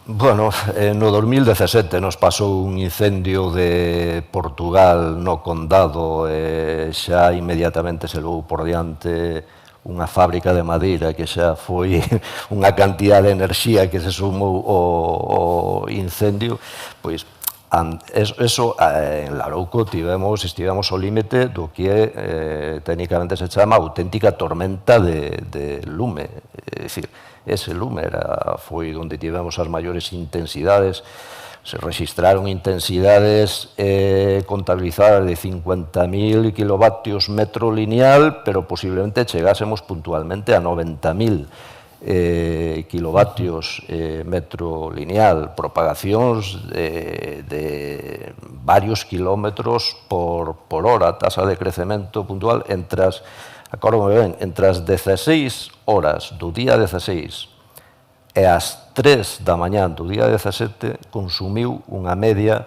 de 950 hectáreas hora, pero puntualmente se chegou a perto de 2.000 hectáreas hora. Solo se puido facer o que se fixo. Hubo algunhas aldeas que estaban en determinadas zonas que nunhas condicións imposibles, aí non se pode mandar medio nese momento porque os mandas, os condenas a ter accidentes graves, evacuouse con suficiente antelación, e logo, pois, toda esa interface do Valdeorras, pois, facer todo o posible para cuidar as vidas e cuidar as vivendas. E a parte aí a ciudadanía, ademais, tuvo un comportamento excepcional, moi bo, axudando, colaborando.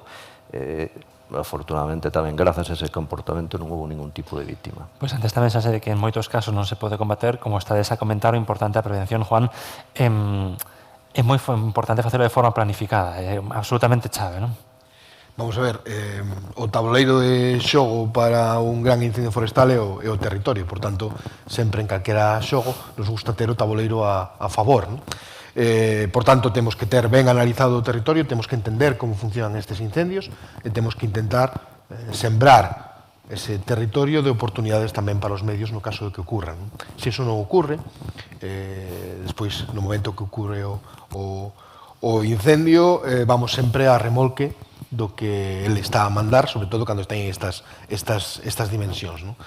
Si os servicios de extinción non traballan nun territorio previamente preparado para estes eventos, vamos a estar permanentemente, bueno, como en moitos casos ocurre, agardando unha oportunidade que tarda moito máis en chegar. Por tanto, entender o territorio, planificalo e ser capaz de facer a maior prevención que se poda, entendendo que non vamos ser quen de intervir sobre todo o territorio, intentar localizar esa prevención onde é máis eficaz, facer a prevención onde se debe, non onde se pode, e moitas veces, cando estamos a investir, acabamos investindo no sitio onde administrativamente podemos intervir, porque é un montre que coñecemos o xestor, ou que a comunidade ten convenio, é dicir, temos que cambiar esa regla e elexir os sitios que creemos que nos van dar máis oportunidades no futuro e buscarnos tamén ferramentas xurídicas e económicas para poder incentivar e intervir neses sitios que despois,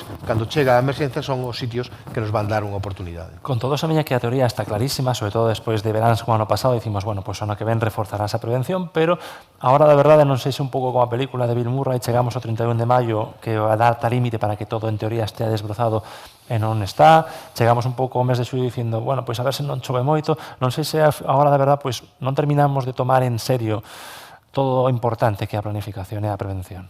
Bueno, ainda é algo peor que a película do Día da Marmota. A menos o protagonista do Día da Marmota, cando se despertaba, sabía que estaba o que pasara o día anterior. Tipo, rebelábase contra eso.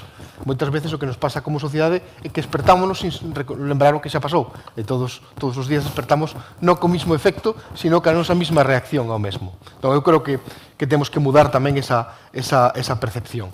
É dicir, o traballo que temos de vencer unha inercia sobre o territorio que leva décadas, unha inercia sobre o clima que leva décadas, é dicir, non somos capaces de revertila.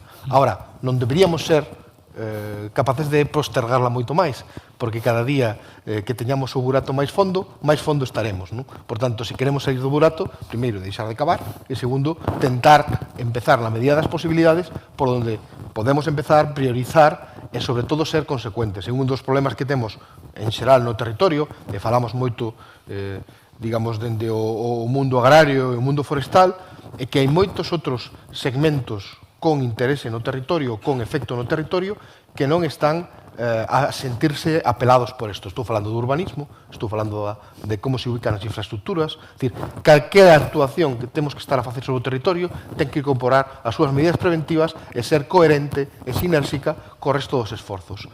Porque, despois, moitas veces, os nosos problemas é ter que defender os povos que despois estamos deixando construir, aumentar esa interfaz todos os anos un pouco máis. Non? E despois botamos en falta que non haxa explotacións que defendan esos povos. Esas explotacións estaban antes de que se construíran ou que se autorizaran industrias, etc. Non? Por tanto, calquera actuación que fagamos sobre o territorio temos que incorporar ao risco de incendios forestais e preventivamente facer cousas que xa estén preparados e non ter que despois chamar para que nos la vengan a defender.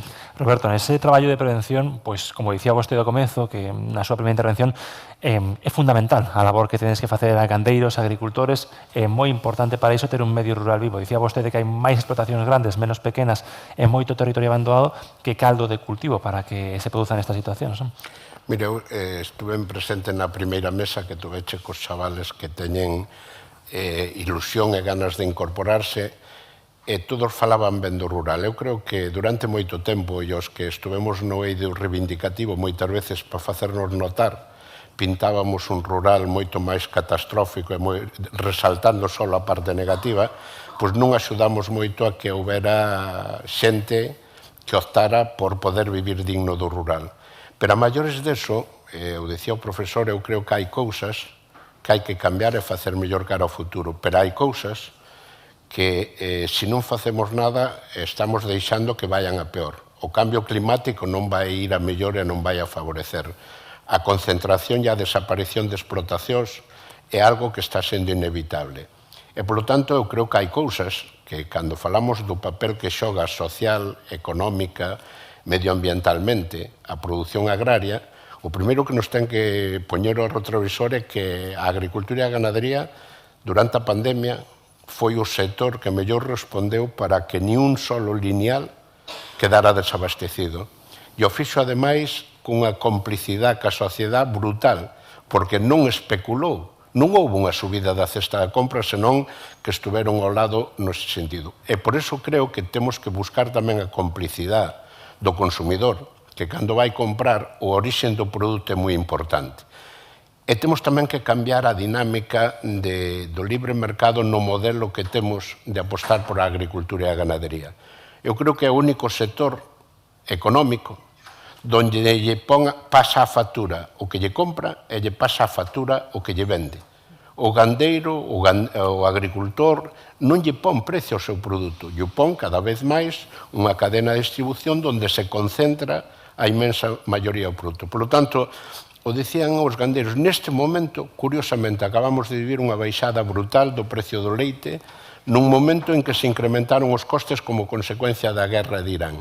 E a reacción do sector gandeiro non foi tanto preocuparse por esa baixada brutal de case un 20%, senón de dicir, e a seguinte cal vai ser? Porque non depende del, non ten capacidade de negociación. Por lo tanto, o primeiro que temos que facer é reequilibrar esa capacidade de negociación, porque un gandeiro individualmente non é capaz de poñerlle o precio a Mercadona. O segundo dos elementos é buscar a complicidade do comercio cercano do propio consumidor que mire de onde ven o produto, porque é a forma de apostar por esa pequena e mediana explotación sostenible de produtos de proximidade, que é unha forma de loitar contra o cambio climático. E o terceiro é aproveitar unha ferramenta que ten o sector agrogandeiro, que non ten ningún outro sector, que estamos ahora negociando o próximo período de política agraria comunitaria, onde vamos a decir como vamos a repartir 50.000 millóns de euros no conxunto do sector. Non ten sentido que haxa un reparto lineal. Hai explotacións que se van a poder defender no mercado.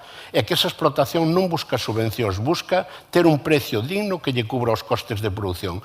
Pero hai outras explotacións que non só producen alimentos de calidad, que teñen que ter unha capacidade de poder vivir dignamente, e é onde temos que establecer. As axudas lineales leva a que haxa grandes corporacións públicas ou grandes terratenientes que cobren máis de 500.000 euros de axuda pública.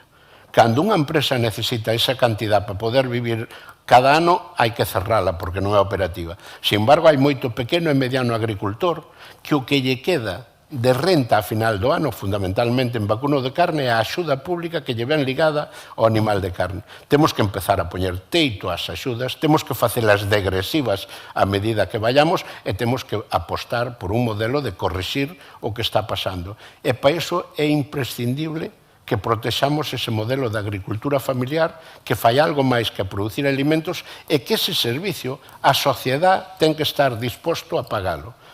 O que falábamos antes, a agricultura e a ganadería non é un cheque, un seguro para que non haxa incendios. Ora, atacar incendios onde hai actividade agrogandeira, onde hai prados, onde hai leiras, onde pastan vacas, onde os camiños están limpios para que podan entrar os servicios, é máis doado que onde hai barra libre e que ao final pasa. Antes, para xuntar o problema que tiñamos para poder resolver, pois era imprescindible depender solo de equipos e servicios públicos. Eu creo que nestes últimos incendios púxose de manifesto tamén que de forma organizada todo o parque de maquinaria que teñen moitas das nosas cooperativas no rural, moitas das nosas explotacións dirixidas por profesionales, non liándose a matar a cabeza e cada un salir a resolver o seu, son equipos e personas moi aproveitables nesta loita. E non é casualidade que a repetición de incendios masivos en Ourense coincida que é a única provincia de Galicia que apenas ten o 10% de población activa agraria. Por lo tanto, a actividade, o papel que xoga a agricultura e a ganadería temos que replantearnos porque podemos garantizar o abastecemento de alimentos concentrando en poucos, pero iso non nos leva á xestión do territorio. E volvo a insistir, algo nos ten que doer cando temos 600.000 hectáreas útiles de produción agronómica que gastamos cartos públicos en concentrar e polo feito que o seu propietario non as traballe impide que as arrende outro. Somos a comunidade autónoma con máis contratos en precario que hai, donde moitos jubilados e pensionistas non arrendan as terras para poder seguir cobrando a política agraria común e eso se arregla con normas e con leis. Non fai falta que veñan milagros. Por certo, Roberto, que impacto tivo a vaga de lumes no ano pasado na actividade agrogandeira? Non sei se te xa cuantificada no Unos Agrarias cal foi ese impacto, porque falamos no sector do viño que tivo certo impacto. Bueno, non sei se en xeral te xa cuantificado cal foi ese impacto. Tuvo un impacto importante, primeiro, que deixou a moitas explotacións sin alimentación. Houve un grado que tamén non hai que resaltar dentro do sector, un grau de solidaridade importante de gandeiros que renunciaron a parte da alimentación que tiñan os seu gado e se mandaron cantidades de camións para esas explotacións. Tuvemos logo un problema que é loitar contra unha normativa que criminaliza o gandeiro. Probablemente haxa casos onde está xustificada, pero non é normal que se tes unha desgracia que arde todo un concello que se lle proíba ese gandeiro que cando volva a rebrotar o pasto que non poda levar as vacas a pastar, que lle impidan a propio cobrar as axudas para evitar nesa culpabilización de que se lle poña lumeu, que se deixou e castigado a todos. Se está resolvendo de forma casi pola porta de atrás, pero é unha situación que o pasaron mal. E logo hai explotacións que, no fondo, Galicia, a diferencia do que fixo Castilla e León, que fixo unha axuda lineal, independentemente sin poñerse a calcular, aquí quixémolas facer moito máis adecuadas a cada explotación, co cual, ao non ter personal suficiente, os informes de cada explotación e dos daños están levando a que a día de hoxe ainda non se cobraran as axudas polos daños causados, máis alá do problema que temos neste país, que cando temos que identificar a propiedade da terra ou a propiedade da casa que nos ardeu, pois temos todo un problema sin resolver. Iso está facendo que a axuda pública, que era importante, que se generou a expectativa, a día de hoxe está generando frustración porque non se cobrou. Estefanía, escoitando todas estas reflexións, falábamos desa importancia dos incendios, desa voracidade, o cambio climático non está axudando, verdad? Pois claro que non, mas o cambio climático, como dicía antes, ten a ver con todos os factores de que falamos aquí, non só os incendios, sino tamén a forma como a agricultura está organizada, a gandería está organizada, a forma como o sistema económico pretende, impone certas a grande dimensión, os monocultivos, etc., etc. Eu, sobre estas cuestións, te puedo levar una aproximación un poco más de línea general, global, que ven da mi experiencia de coordinar una red internacional de actores sociales, específicamente organizaciones sindicales y organizaciones de la sociedad civil, movimientos sociales, en varios sectores de trabajos de cuidado, entendiendo por cuidado, incluyendo o cuidado no medio. Y esta red, que opera como parte de un Instituto de Investigación y Desarrollo Social de las Naciones Unidas, o un RISD, es una red que lleva 4 o 5 años trabajando a cuestión das políticas da transición ecológica e particularmente a políticas da chamada transición xusta. E cuestionando como este tipo de traballo, o traballo de cuidar, está excluído destas políticas, porque estamos nun sistema económico, como decía antes, en que só se valora o valor, a produción, a productividade, a produción de mercancías, o valor de cambio, e non se valora tamén o valor de uso. Entón, todo se dá por adquirido, se naturaliza, ¿no? Que alguien tiene que cuidar, pero cuidar, que é algo que falamos aquí, que cuidar do medio para prevenir os lumes, por exemplo, ¿no? Isto ten custos, implica gasto de tempo, de enerxías e persoas que facen isto e que, por exemplo, o que falaba antes o compañero sobre a importancia das pequenas explotacións tamén para o medio rural e o mantemento do medio rural. Isto é un concepto que algunos economistas agrarios y ecológicos aquí en el Estado español han empezado a llamar servicios agroecosistémicos. Vale, porque nos estamos acostumbrados con la idea que os servicios ecosistémicos son o que a natureza faz por sí misma, ¿no? por reproducirse, pero a verdade é que no medio rural especialmente son tamén as persoas que contribuyen, ¿no? a esto. Entonces, tenemos que pensar con esta categoría de servicios agroecosistémicos para pensar cómo compensar para este servicio, para asegurar que estos servicios se continúen haciendo, para cuidar das persoas que facen isto e para crear as condicións, incluso as condicións do relevo xeracional, creando tamén oportunidades de emprego en este ámbito, no ámbito do cuidado do medio, valorando isto, o uso e o cuidado e non só a produción. Para ir pechando esta mesa, Xosé, este ano, platicas, está presentado ese plan de loita contra os incendios forestais. A UDEX é unha das grandes novidades porque está reforzada. Bueno, como está o operativo preparado para o que pode vir este verano? Juan Picos non quería facer previsión porque é complicado facelo, pero bueno, veremos que pasa este verano. O certo é que choveu moito aí en febreiro, en xaneiro, hai unha gran masa nos montes que veremos como chega en función dese chove ou non nas vindeiras semanas. Bueno, como está operativo e preparado e que rol pode xogar a UDEX ante a loita contra incendios forestais, que agardemos que este verán sexa tranquilo? Bueno, respecto de pronósticos, coincido co profesor. Son cousas cada vez máis imprevisibles e cada vez máis difícil de pronosticar o que pode acontecer. Pero os parámetros que temos hoxe en día non son moi positivos con respecto ao que tiñamos o ano pasado. De feito, aí xa a inicios da primavera tivemos un gran incendio en Ponteareas, simultaneamente con outro que non chegou a gran incendio, pero casi, en Carballo-Laracha, donde a beira do mar, no mes de marzo, caíu a humedade ao 20%.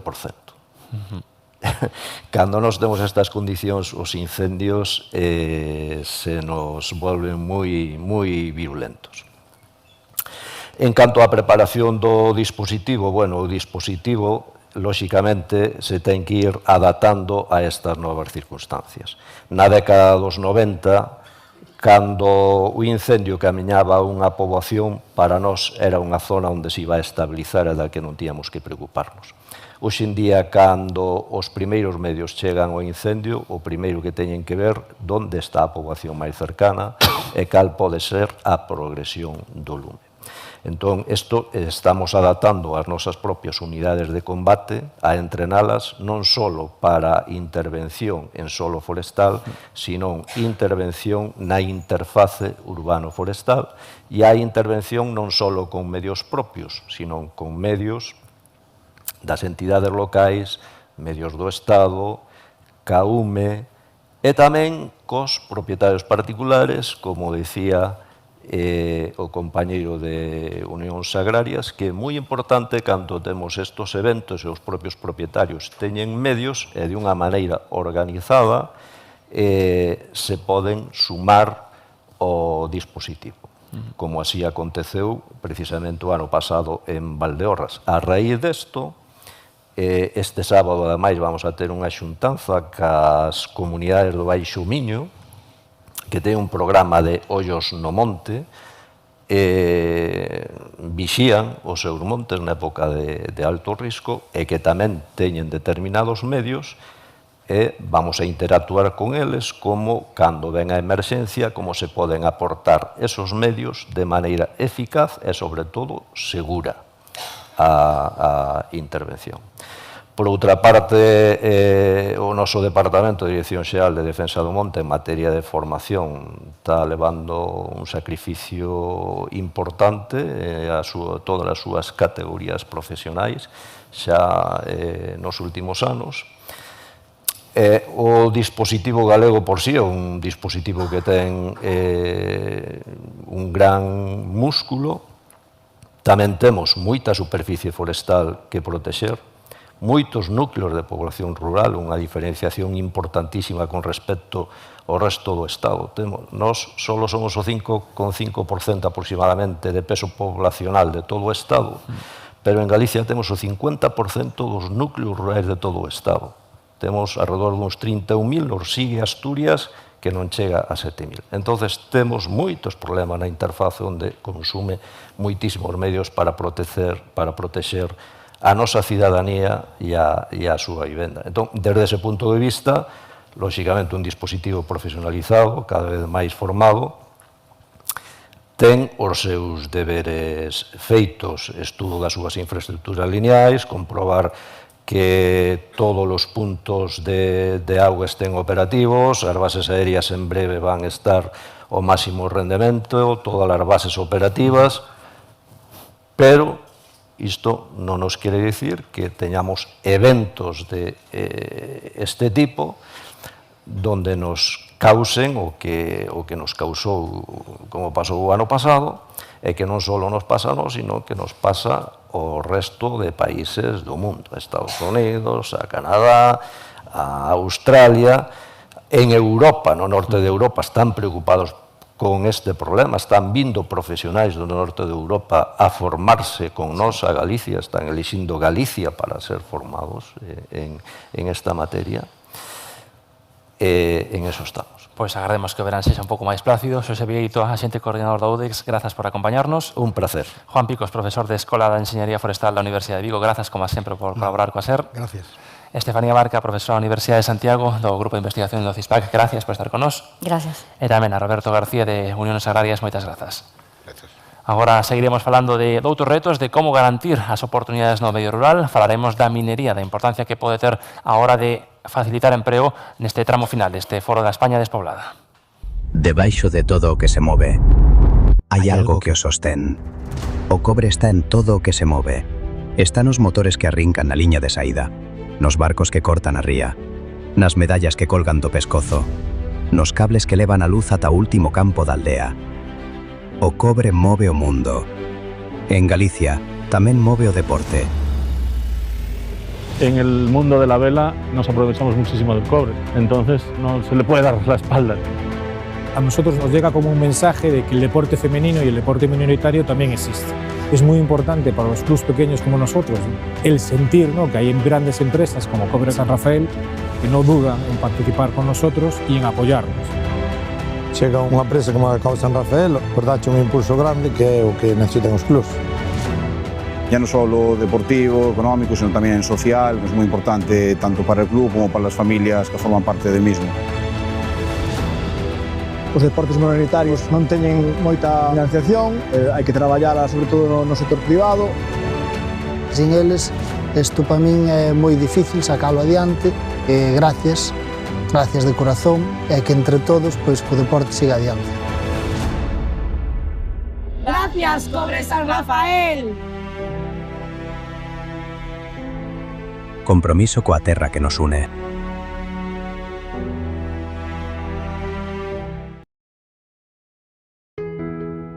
Na comarca do Ulla, a carón da milenaria Compostela, unha figura alzouse impoñente desde os albores dos tempos que o ser humano pode lembrar. Aquí latexa un monte sagrado, primeiro para as crenzas pagás e despois para o cristianismo, que dá acubillo a quen vive nestas terras e tamén a quen as percorre.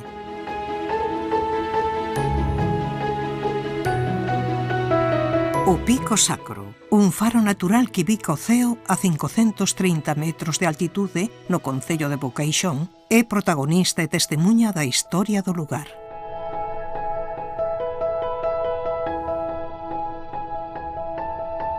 Fronteira e refuxio, a súa silueta mesmo dá forma e razón de ser ao escudo deste municipio. Esta montaña perdura como símbolo polo seu papel no pasado e no presente, pola súa presenza na literatura galega e no eido relixioso, pola singularidade a nivel xeográfico e xeolóxico, e por ser fonte constante de mitos e lendas.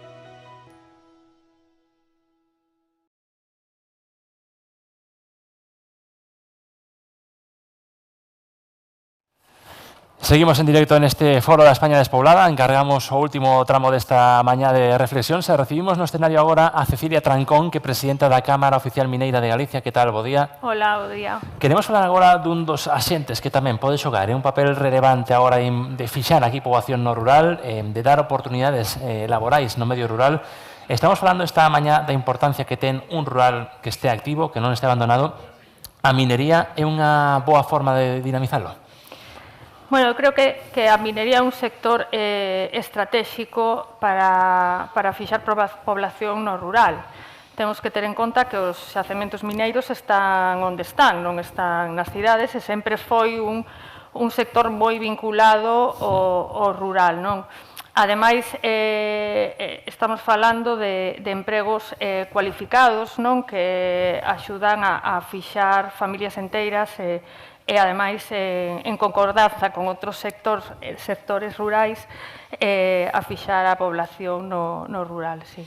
Como se consigue o equilibrio entre esta oportunidade de desenvolvemento económico que ofrece a minería, que é evidente, agora falaremos de algúns datos, e a sustentabilidade que tamén é tan necesaria que, bueno, en certos casos xera recelos a actividade mineira? Sí, a minería é un sector que xera impactos, como todos os sectores primarios, non? Pero hoxe en día é un sector que está moi regulado, non? Rexennos máis de 120 normas e leis.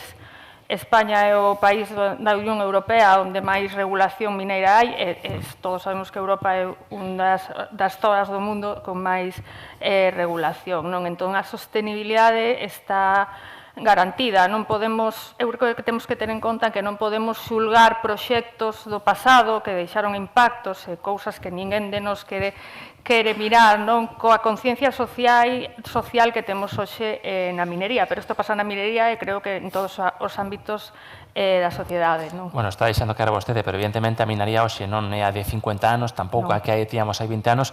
É algo que hai que facerlle ver, non sei como, a poboación no sentido de que é importante que haxa proxectos mineiros para determinados desenvolvementos de determinados núcleos, pero que xa non ten o impacto que tiña, aínda que segue ter, pero que xa non ten o impacto que tiña hai 20, 30, 40 anos.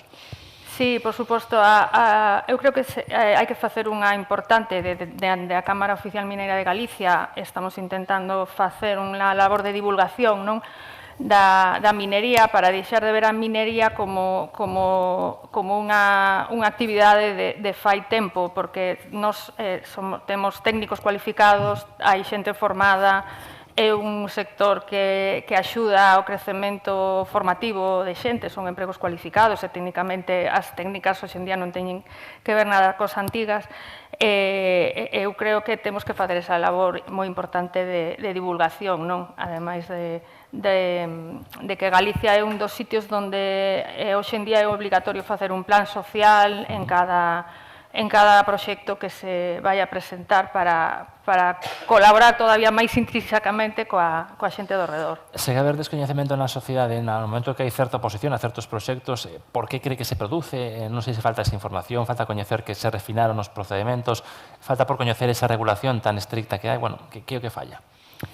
Sí, como che dicía, falla divulgación, é un sector que durante décadas quedou alonxado, non, do noso día a día, non? É un pouco como pasa coa leite, non? Que o neno lle preguntaba a súa nai se viña do supermercado, non? Pois co cobre, co todos os minerais que temos no noso teléfono móvil pasa un pouco similar, todo ven da minería.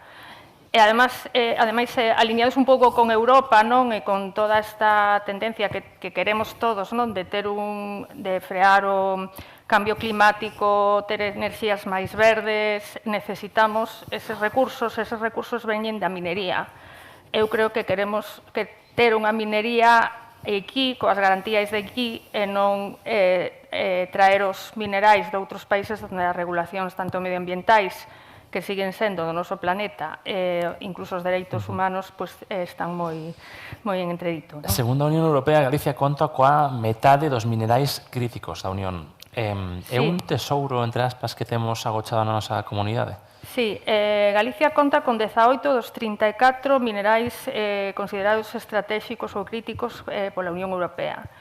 Galicia, en xeral, é unha zona especialmente favorecida xeolóxicamente falando, non un mérito dos galegos, senón da terra onde vivimos. Os romanos e moitas poblacións xa o viron no pasado, non?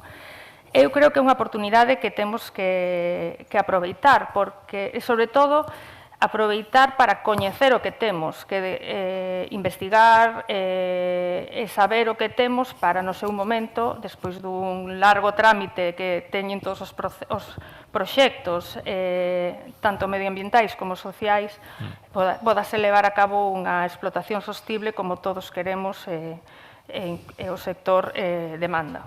De feito, en cifras, falase dunha oportunidade de negocio de 45.000 millóns de euros, por poñelo en contexto. O Goberno galego manexa un orzamento anual de 14.000. 45.000 millóns de euros de oportunidade de negocio que supone, entendo, unha posibilidade de riqueza moi importante. Sí, a ver, estes estimacións son estimacións das valoracións dos recursos que se sabe que xa temos, incluso pode ser máis, porque se investigamos que a investigación e o coñecemento é unha cousa que nadie nega e que abandonamos fai moito tempo en minería, non hai plans de exploración como o que está lanzando o goberno dende fai tempo, temos que aproveitar ese recurso para poder xerar esa riqueza no contexto que estamos vivindo. E que capacidade temos de poder explotarlo? Temos a man de obra suficiente? Suporía fichar talento e tal para aquí e fichar poboación con eso no rural? Estamos preparados, digamos, para explotarlo xa ou fai falta, non sei, formación, man de obra, que veña xente?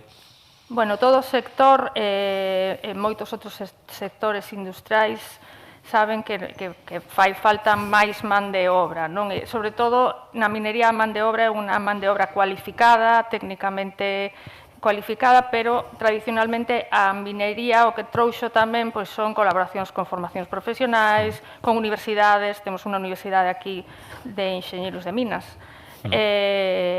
formación específica que fai que además a xuventude, a xente xoven, poda quedarse no rural ou vir o rural, formar a súa familia e establecerse neste entorno. Mais ou menos, canta xente traballa hoxe en día aquí en Galicia no sector mineiro e canta faría falta para poder aproveitar estas oportunidades? Estamos falando do proxecto de BEADE, estamos falando de Touro, de posibilidades de que se reactiven certos proxectos, que faría falta?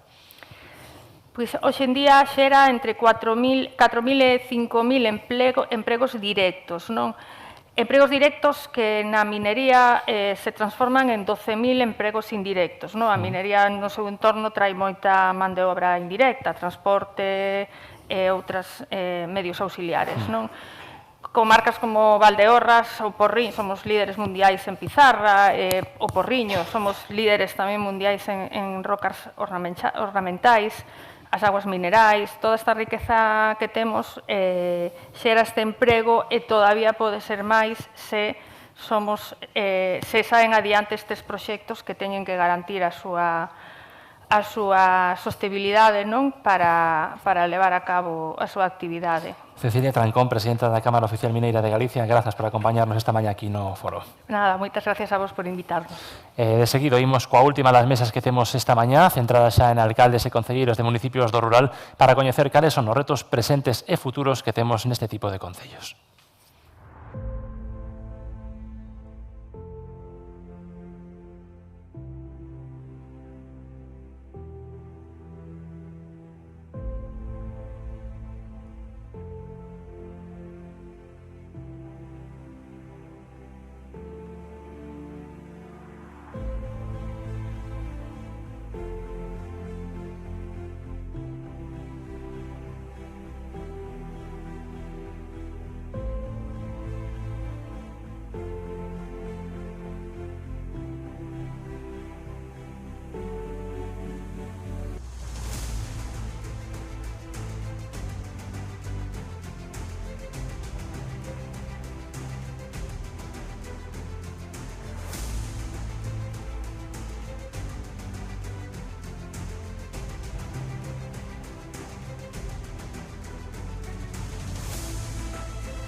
Doce e 6 minutos da mañá, seguimos en directo neste Foro da España Despoblada falando dos retos que ten no medio rural en diferentes eidos, abordamos xa diferentes mesas con varios expertos e imos pechar agora cos alcaldes e concelleiros de municipios, concellos do rural. Recuperamos o noso anfitrión, o Ovidio Rodeiro, alcalde de Boqueixón, benvido de novo. Moitas gracias. A miña dereita está a Begoña Balado, concelleira de Turismo de Arzúa. Que tal, moi boas e benvida? Moi boas, moitas gracias. E tamén sumamos a conversación a Diego Díaz, que é alcalde de Valdodura. Moi boas. Moi bons días. Bueno, vimos de reflexións moi interesantes que afectan en menor ou menor medida aos vosos concellos, ao medio rural. Abro pregunta aos tres convidados, empezamos con vostede, Ovidio. Entendo que os retos son máis ou menos comuns para todos os concellos, pero bueno, aquí na contorna de Santiago de Boqueixón imos tocar madeira, de momento non houbo eses grandes incendios forestais, pero sí que están presentes outros retos como son o despoboamento, o envellecemento, que entendo que, bueno, que son comuns, non, a todos os concellos de rural. Sí, eu supoño que a gran diferencia pode ser a distancia, máis ou menos kilómetros entre unha gran cidade e tamén as vías que poidan vertebrar o territorio. Unha boa comunicación sempre facilita ou a cercanía cun centro grande ou cunha cidade, pois eso pode marcar. Despois as dificultades que temos os concellos no ámbito rural, que son comuns, estaba falando ahora co alcalde de Valdodura, o mantemento propio das infraestructuras e das vías de comunicación, que eso come moitísimo diñeiro, e efectivamente, o tema da despoboación é tamén algo que nos está afectando moito e está habendo un cambio importante con respecto ao que estaba pasando fai 10 ou 15 anos. Isto cambia moi rápido, hai moitos cambios e ás veces é difícil adaptarse a eses cambios, pero bueno, moitos son naturales que van a pasar e evidentemente é difícil pelexar contra eles.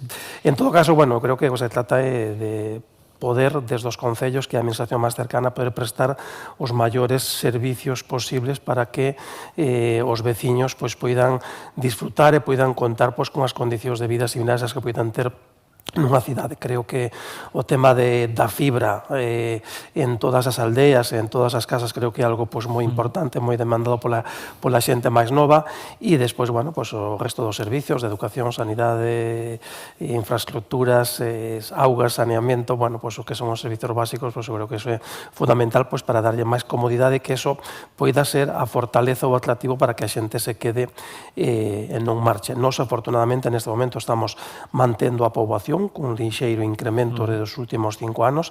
Estamos, é pequeno, pero polo menos non está baixando, sino que está subindo. Bueno, eso para nós é positivo. Diego, cal é a realidade en Valdodubra?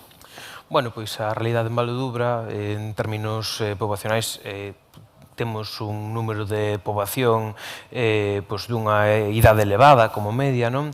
Entón, nos últimos anos vense traballando en fixar a poboación, en fixar esa poboación, sobre todo xoven, que quede, que poida desenvolver o seu proxecto de vida no noso concello, e iso nós entendémolo coa implementación de servicios, o reforzo, esas conciliacións para nenos e nenas. Tamén, moitas veces pensamos na conciliación dos menores, pero tamén temos que ter programas que permitan a conciliación coa xente maior, e neso tamén se ven traballando. Ao final, eu considero que a forma de manter ese rural vivo, que é o que permite que non haxe esa despoboación, o que comentaban na mesa anterior, non? Que cal é o mellor xeito de protexernos ante os incendios, de ter vivo o noso rural, de ter vivos os nosos municipios con gandeirías, con agricultores. Entón, con esa mestura, servicios, e mantendo vivo o que son os municipios, é como consideramos que é o xeito de traballar daqui a medio plazo. Vostede un exemplo, non? De practicar co exemplo. O alcalde Mozo, nun concello do rural, quedou aí, fixo o proxecto. Bueno, está cambiando esa tendencia en Valdodubra? Pois sí que vemos, aínda os nosos números non reflexan ese incremento, como está comentando o vídeo, non? Pero sí que vemos que a sangría que viñemos sufrindo nos últimos 20 anos se freou. Aínda non temos ese incremento de poboación, pero cada vez é menor, gracias tamén á chegada de xente que ven de fora, non? Que é algo, desde o noso punto de vista, moi positivo, no sentido de que necesitamos xente tamén para traballar, xente que se chega a traballar a gandería. Non temos eses datos positivos, por exemplo, no que é a poboación de momento, pero eu agardo que nos próximos anos, se temos algunha posibilidade de incremento de vivenda, que moitas veces parecenos que o problema da vivenda solo se circunscribe a grandes cidades ou a grandes núcleos, pero un concello como Valdodubra neste momento ten serios problemas para alugar un piso, porque non o hai.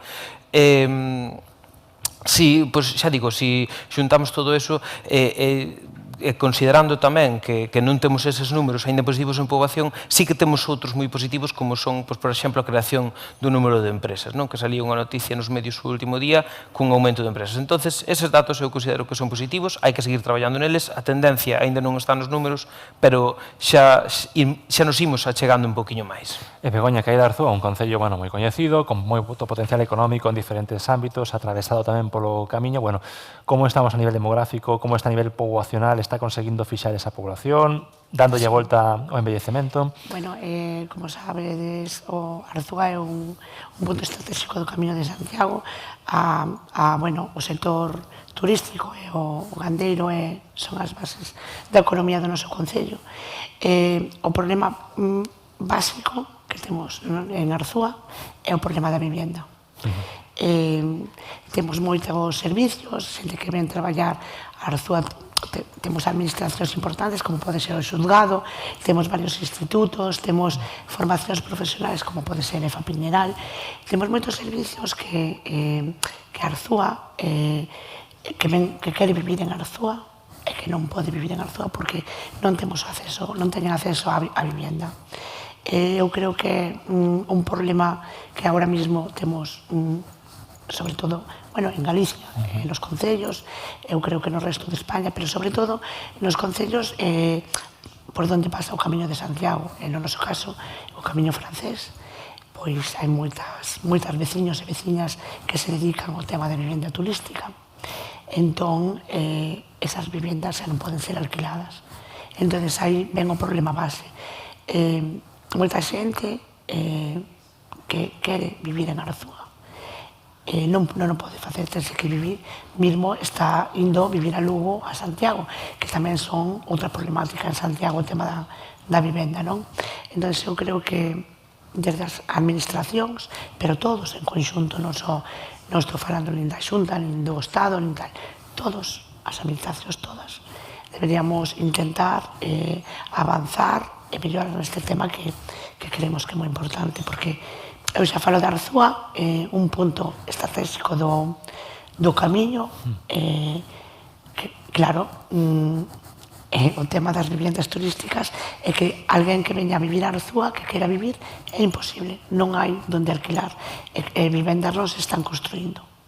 Entonces, temos unha problemática. Para toda a sociedade é a gran preocupación, saen todas as estatísticas, enquisas. Estades comentando vos los tres tamén que quizáis a gran preocupación que teñen os concellos o vídeo problema da vivenda. Falábamos antes pola mañá primeira hora das políticas que estades a desenvolver, pero tamén é unha preocupación aquí en Boqueixón a falta de vivenda ou a falta de posibilidades.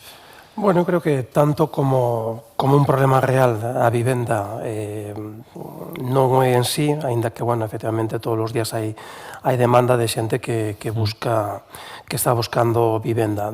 E o que me gustaría de algún xeito é facilitar todas as condicións para que un veciño do noso concello non teña que marchar por falta de vivenda.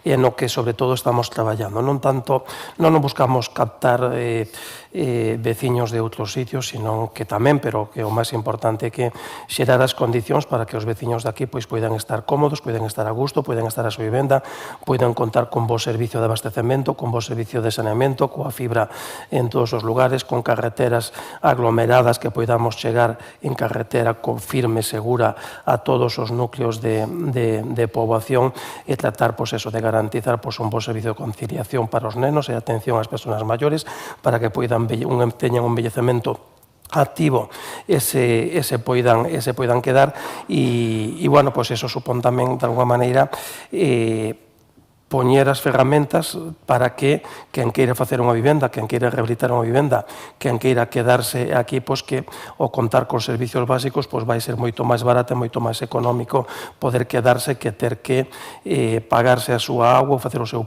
propio pozo de agua, pontarse a súa depuradora, senón que se pode conectar á red.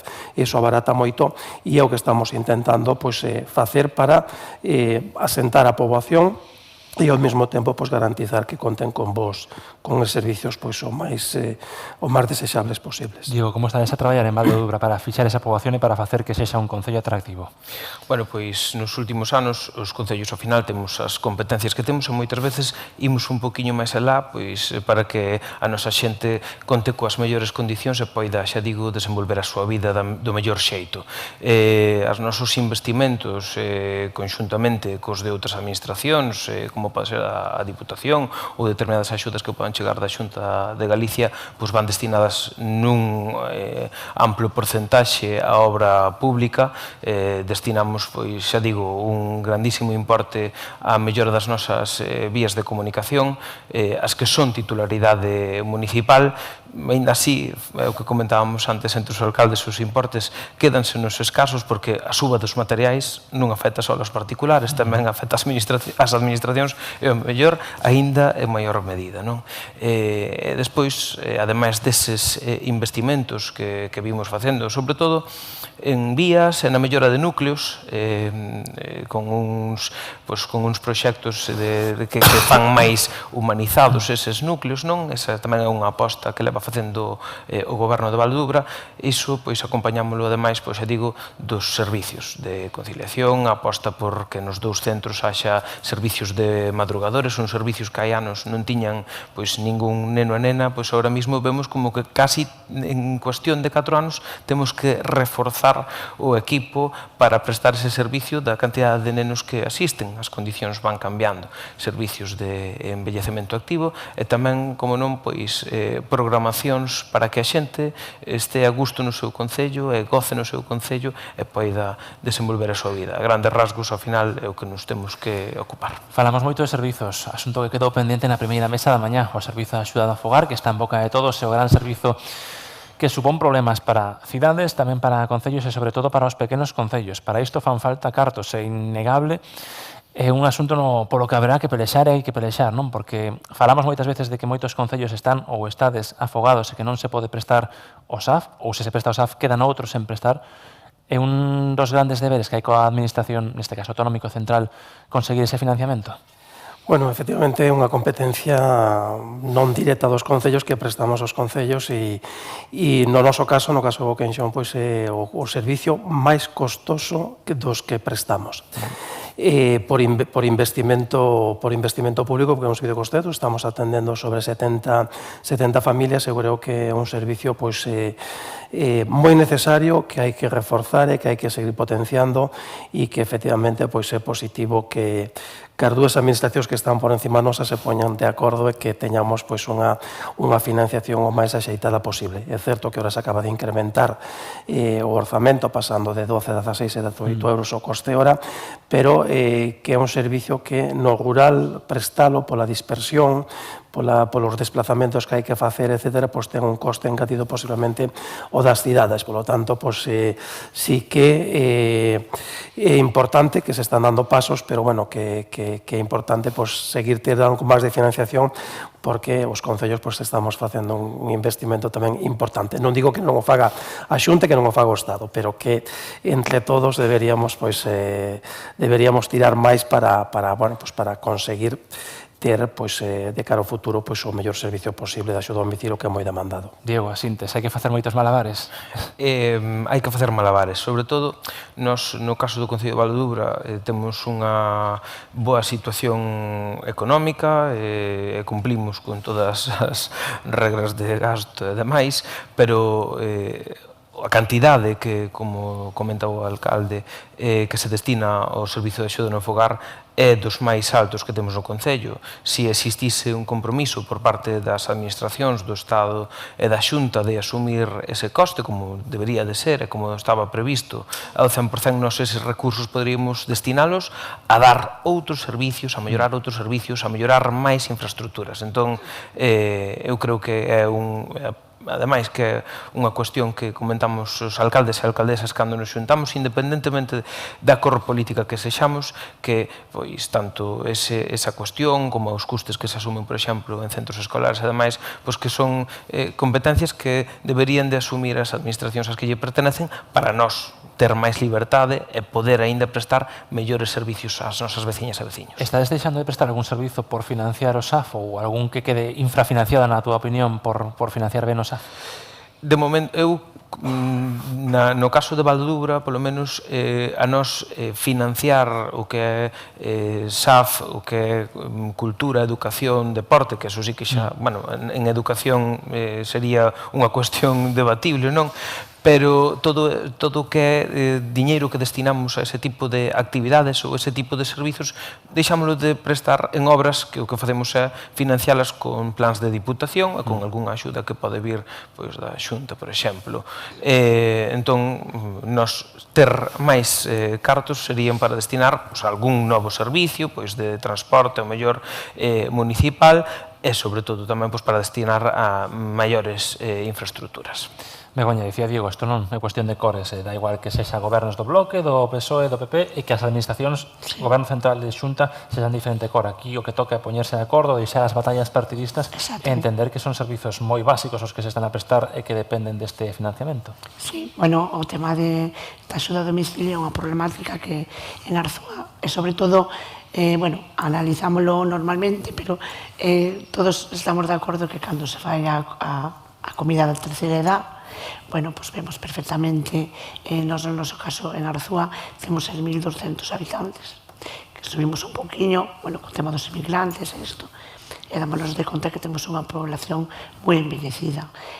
O SAF é imposible en Arzúa facerse cargo de todo porque hai moitísima xente maior en lista de espera, xente que, eu xa vou falar, eu teño o meu caso privado, particular, estou a cargo de miña nai, que é dependente, non recibe ningún tipo de axudas, nós, de algún xeito, podemos facer un esforzo elevadísimo para poder facerse cargo dun custo dunha persona 24 horas. Eu xa estou falando do meu caso, pero estou falando de que en Arzúa hai feixes de casos como o meu, non?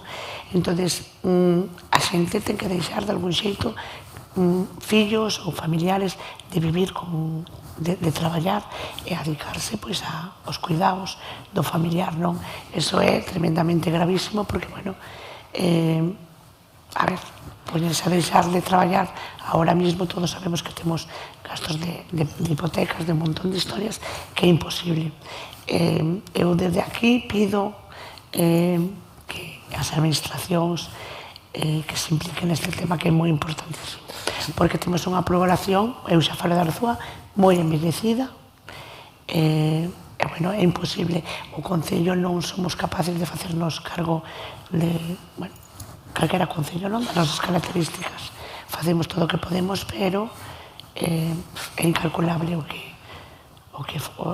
os cartos e a axuda que fai falta para isto. Sí, porque a xente vai vos a vos, petan a vosa porta, non vai a Moncloa, non vai a San Caetano a pedir cartos para atender a miña nai ou meu pai, non, vai vos a vos e piden explicacións e que o alcalde non financia isto, non? Aquí, bueno, tedes que asumir vos a responsabilidade de dar a cara. Sí, o Concello sempre a porta de entrada e é onde detectas todas as demandas, por eso sempre, porque canta máis capacidade teñan os concellos en canto a financiamento, pois máis fácil vai ser prestar os servicios. Pero, bueno, eu creo que o servicio de axuda no fogar é algo fundamental e acompañado tamén de outras políticas, como pode ser o bono cuidado ou tamén as residencias, e, polo tanto, bueno, eu creo que é necesario seguir reforzando ese servicio, porque, como se decía, cada vez hai máis poboación envellecida e, polo tanto, bueno, eu creo que aí nese camiño todos estamos de acordo. Evidentemente, acaba de haber un incremento por parte de política social nas horas, pero ese incremento aínda non é suficiente para cubrir o servicio e, evidentemente, tamén tampouco é unha competencia directa dos concellos. Eu creo que máis ou menos todo o mundo ten claro, é dicir, estáse prestando cada persona que entra no Concello que necesita un servicio de axuda ao fogar ou ben a través da dependencia ou tamén coa Diputación se está intentando dar esa cobertura. Para todos, abro ronda por Diego, que pide o que fai falta para que a xente queira vivir no rural? Cales son as peticións máis frecuentes? Non sei se en Valdobra, pois, centro de saúde, escolas infantiles, que é o que reclama a xente para facer ese rural atractivo? Neste momento eu considero que son os servicios destinados aos nenos e nenas, non? Como decía, para nós dar esa atención de madrugadores, de servicios de conciliación, nós desde o día que remata o cole, ao día seguinte xa temos os nosos campamentos municipais en marcha. Entón, todo que veña a ser servicios de todo tipo, dirixido a todo tipo de veciñanza, eu creo que son a peza clave. E a mellora de outros servicios tamén nos axudaría moito, como podería ser, por exemplo, o transporte, no noso caso, coa capital de Galicia. Somos un concello que lindamos con Santiago de Compostela e estamos a 20 minutos de Santiago, estamos a 20 minutos dos polígonos de Tambre a Costa Bella, pois ter melloras en transporte, por exemplo, sería algo que sería fantástico para a nosa veciñanza. En Arzúa, se tiveramos que facer cartas reis, aparte do que falábamos do SAF, que precisa a xente, que o que reclaman para querer vivir nun concello como Arzúa, cos potenciais dos que falábamos antes? Un poquinho como decían eles, o tema das comunicacións, do transporte, é dicir, nós temos moitísimos kilómetros de pistas en Arzúa, moitísimos, é imposible nos fraguar todos esos gastos, porque claro, temos un conservatorio para un concello de 6.000 habitantes, non te podes imaginar. Temos un complexo deportivo boísimo que implica piscina climatizada, que implica moitísimos gastos e temos moitos servicios. Entonces, algo que é importante, sobre todo, que solicita a xente para vivir no rural, porque todos somos conscientes que desde a pandemia para aquí isto cambiou un pouco, entón a xente nova vense vivir. No caso de Arzúa podemos poñer moitísimos casos de vir de grandes ciudades como Barcelona, Madrid, virse vivir ao rural. Teletraballa moitísima xente, multinacionales, alquila casas, que, como dixen antes, é moi difícil porque non hai, pero, nos estamos moi orgullosos porque sí que moita xente nova de grandes cidades nos vivir a Arzúa aldeas do rural. É unha das cousas que se pide, e sobre todo o tema da fibra óptica e das coberturas de internet. Estamos intentando que todas as parroquias estean cobertas, pero ainda falta moito. É moi importante para o día a día de un traballo, non? O tema de internet, de que funcione ben e que podas levar unha vida traballando telemáticamente con normalidade. Demandas que son comuns en prácticamente todos os concellos que levamos falando toda a mañá. Pechamos con vostede o Ovidio Rodeiro, alcalde de Boqueixón. Eu creo que quedou claro, non, durante esta mañá, que o rural é moi atractivo, que os mozos queren emprender proxectos vitais, fai falta axudalos, fai falta darlles un empujón, e fai falta que podan desenvolver os seus proxectos dentro dun mundo, dun ecosistema que ten moitos atractivos e potencialidades, non? Pois eu creo firmemente, como os que estamos aquí, creo no rural, creo nas potencialidades que ten, creo que os concellos temos a capacidade, sobre todo nos servicios básicos, que ademais dos que comentamos, creo que é fundamental un bo servicio de agua municipal. Nos acaba de chegar a conselleira todas as explotacións de Boqueixón, que son moitas, están todas conectadas á rede de agua, que é unha agua tratada para o abastecemento animal, é importante. Ademais das casas, creo que o abastecemento é fundamental. Nos chegamos ao 100%. O saneamento para o cuidado das aguas e dos residuos e que cos afluentes e os retos estén mellor cultivados, que estén moito mellor, pois o tema do saneamento tamén é algo estrutural que consume moitísimo diñeiro, é fundamental. As infraestructuras son fundamentales, nos vimos de ampliar, nos por suerte temos a cobertura do 100% dos núcleos con fibra óptica, vimos de ampliar o Concello con medios propios, levar canalización de infraestructura a 5 aldeas que nos faltaban. Creo que iso é fundamental porque tamén igualate os servicios que pode ter unha cidade, as coberturas de internet, contar con fibra rápida, rápida, eso creo que é fundamental para fortalecer o medio rural. E despois algo que costa moito son as infraestructuras.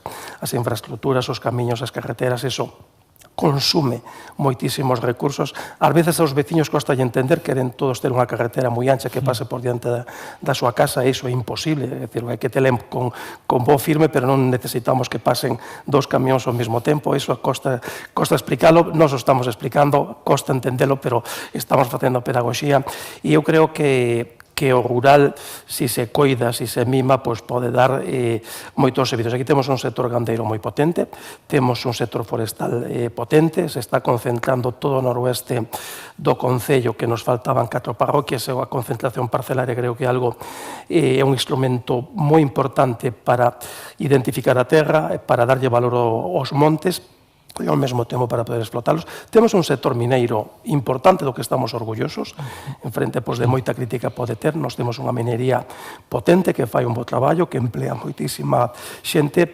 e iso, como decía Diego, a cercanía tamén das cidades a veces tamén favorece, pero creo que os concellos temos moita capacidade de poder facer cousas, sempre apoiados por outras administracións que nos axuden a levar a cabo as nosas iniciativas, pero desde logo creo que a aposta polo rural por parte das outras administracións que están por arriba nosa creo que é fundamental para poder ter unha vida igual de cómoda que podes ter nunha cidade, que as diferencias que pode ter.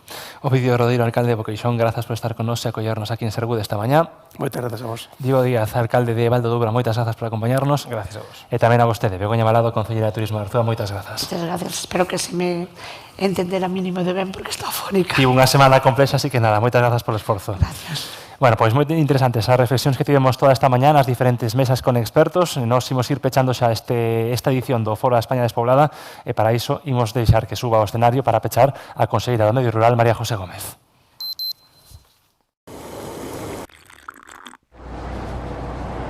Quen consegue esquecer o urxente fica co único importante.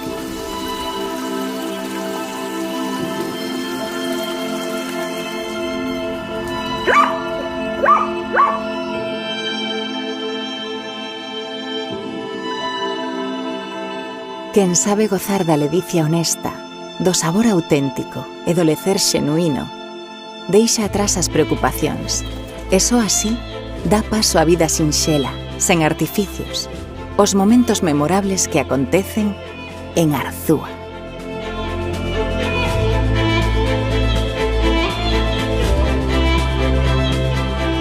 Unha vila onde a contorna rodea a quen se achega cos seus verdes brazos, e lle ofrece o espectáculo máis exclusivo, o amencer bañado en mel e o discorrer polos leitos escritos das súas augas, ata chegar o solpor máxico da terra do Queixo. Así comeza un novo capítulo na memoria de quen a visita, de quen a percorre, e paso a paso se deixa acoller pola amabilidade das súas xentes. Con elas aprende de quen sabe gozar dos praceres máis terreais da vida. Arzúa é, ante todo, camiño, lugar de paso e reencontro, confluencia de trazados históricos que levan a Santiago.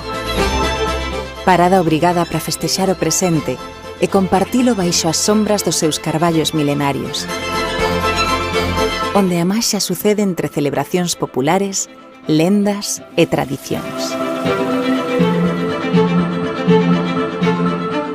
Quen quere ir máis alá, descobre a man experta que ofrece os petiscos máis saborosos, cos ingredientes de sempre e as receitas gardadas de xeración en xeración.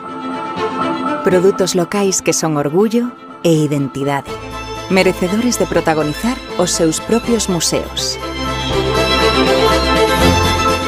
Na súa traxectoria, escoita as fontes borboriñarlle o oído, e entón comprende que na simplicidade do natural, no saber popular, e no carácter aberto atópanse os grandes momentos da vida, porque ás veces a vida é simple.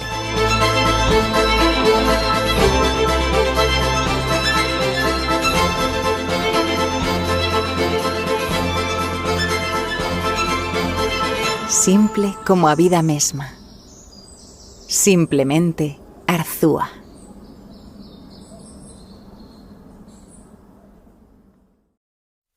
Pois pasan 5 minutos das 12:30 da mañá, imos pechar xa esta edición do Foro España Despoblada, logo de interesantes reflexións, coñecemos os mozos dese centro de formación, o futuro que ten o medio rural, todas as oportunidades que ten, coñecimos tamén os retos en materia de despoboamento, de loita contra os incendios forestais, e para poñerlle o broche de ouro a este foro, saudamos a conselleira do Medio Rural, María José Gómez, grazas por estar con nos, a palabra é súa.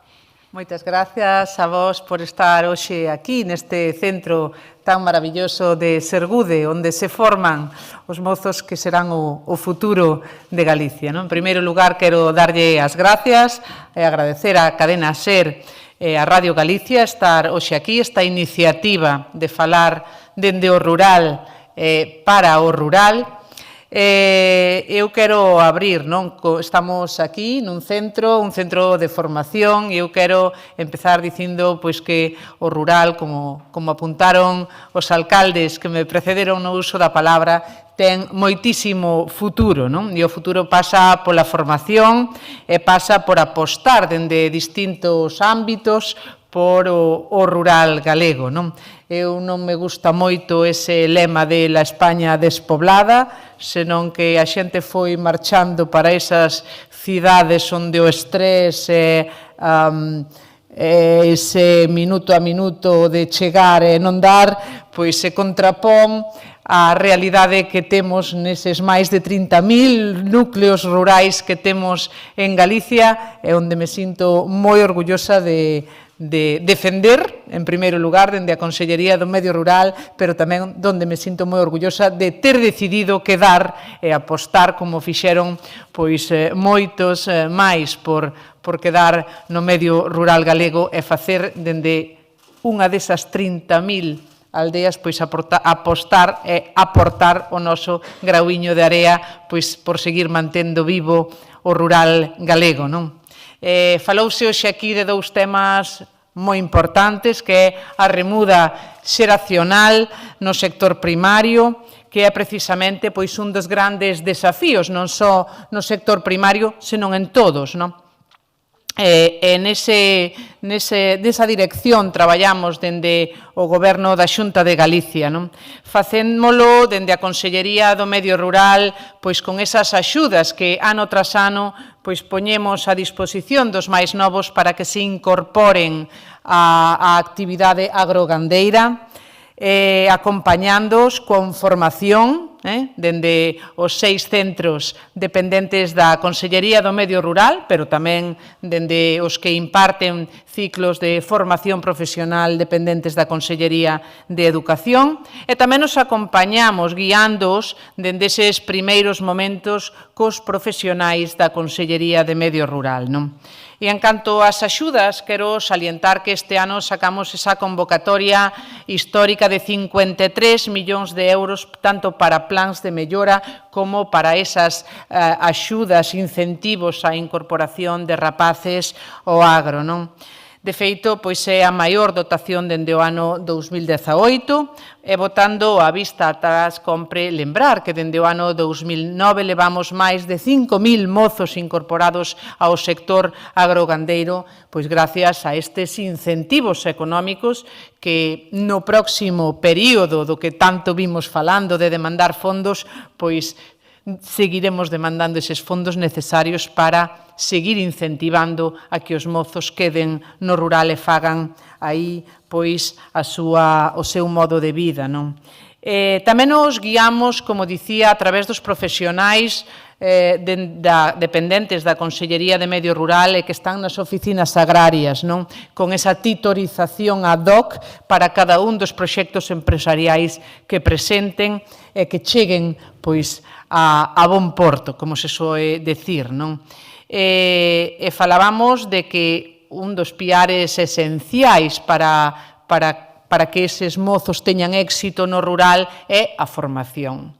E a formación que impartimos dende centros como este, onde anunciábamos esas 428 plazas de novo ingreso para o curso 26-27, e un novo ciclo superior que se ven a sumar aos 5 xa existentes, vamos a por máis, un ciclo que se impartirá no CFEA Pedro Murias, en Ribadeo, unha zona moi gandeira, onde hai demanda de formación. Será un ciclo superior de GASA, que só tiñamos un neste centro de Sergude, non? Así ofertamos 8 ciclos de grau medio e 6 de grau superior en todas esas disciplinas, tanto no eido forestal como no eido da horta ou da floricultura, que é outro dos ámbitos onde Galicia empeza a despuntar, porque o rural é moito máis que forestal, que ganadería de carne ou de leite e que horta, non? Hai outros sectores onde os nosos mozos están cada vez máis vendo novas oportunidades e creo que hai que aproveitar esas sinerxias e potencialas tamén dende a administración, non? En definitiva, que ofrecemos unha formación achegada ao territorio, adaptada á realidade do noso rural e moi en contacto co mercado laboral. De feito, a inserción do noso alumnado chega ao 100% en moitos dos ciclos que ofertamos, non? Consideramos que estes apoios á remuda xeracional son claves para manter ese rural vivo, que todos os alcaldes traballades por el, ese rural moderno, ese rural atractivo para que as novas xeracións queiran quedarse e facer o seu proxecto de vida, como digo, dende os núcleos rurais, non? Vivir no rural implica tamén xestionar ese territorio. E antes de pasar ao ámbito que tratastes na segunda mesa, facendo alusión a cousas que mencionaban aquí os alcaldes, teño que destacar tamén esas axudas líder, que este ano tamén puxemos en riba da mesa unha convocatoria de 28,7 millóns de euros para que outro tipo de proxectos, non só agrarios ou forestais ou gandeiros, se implanten no territorio, tamén teñan esa axuda a eses fondos europeos que son cruciais e que seguiremos defendendo ante o Ministerio e ante Europa, porque son necesarios para manter vivos eses núcleos rurais con servicios, que era do que falaban precisamente os alcaldes, non? E tamén, como non pode ser de outro xeito, seguimos traballando na mobilidade de terras, falaba o vídeo, e tamén neses camiños rurais que falaba a concelleira de Arzúa, non? Con eses 20 millóns que poñemos en riba da mesa ano tras ano para que todos os concellos sigan mellorando esas vías municipais tan necesarias para manter a conectividade e os servizos no rural, non? Xa pasando ao eido máis forestal, estivo aquí dous grandes expertos, Juan Picos, que nos asesora dende a Universidade de Vigo, pero tamén Vieito, gran coñecedor do Servicio de Incendios, dende a Dirección Xeral de Defensa do Monte, non? Neste sentido, quero facer fincapé na incidencia que a adecuada xestión ten na prevención dos incendios forestais, non? Un asunto que tamén abordastes aquí. Unha prevención coa que estamos comprometidos dende o Goberno galego e este ano destinamos un total de 75,38 millóns de euros a prevención, non? Un 50% máis que no ano 25. O traballo da Xunta céntrase, como é ben sabido, en facer dende os 19 distritos esas áreas cortalumes, desbroces, novos puntos de auga, pero tamén no apoio aos concellos, non? Con esas faixas auxiliares, con ese convenio que temos con 298 concellos que están adheridos, e tamén apoiamos, como non pode ser de outro xeito, as comunidades de montes, non? Tamén aos particulares, pero isto é unha tarefa compartida, non só é da Xunta de Galicia, non só é dos concellos, é unha tarefa na que todos podemos aportar, non? A prevención contra os incendios forestais é unha labor de toda a sociedade, non? De ir da man e de colaborar. Dende o Goberno galego, como digo, ofrecemos ese convenio do que tanto falamos aos concellos, conxuntamente con SEAGA, para manter limpas as faixas secundarias, non? Multiplicamos este ano por 2 a cuantía deste convenio ata os 25 millóns de euros, o que supón o doble que o ano anterior, e ofrecemos máis apoio aos municipios. Ofrecemos cooperación a varios niveis, non só aos concellos, que deben solicitar esas actuacións que son os mellores coñecedores do territorio e das necesidades, e a 31 de marzo teña que dicir que só o 30% fixera a solicitude dos plans de actuación, non? Seguiremos insistindo na necesidade de manter esas faixas secundarias libres de biomasa para previr os incendios, e no caso de que cheguen, pois que cheguen coa menor incidencia posible a eses 30.000 núcleos de población, que insisto moito nos 30.000, non? Porque temos a metade dos núcleos de población de España, témolos en Galicia, moi dispersos, e moi pretos uns dos outros.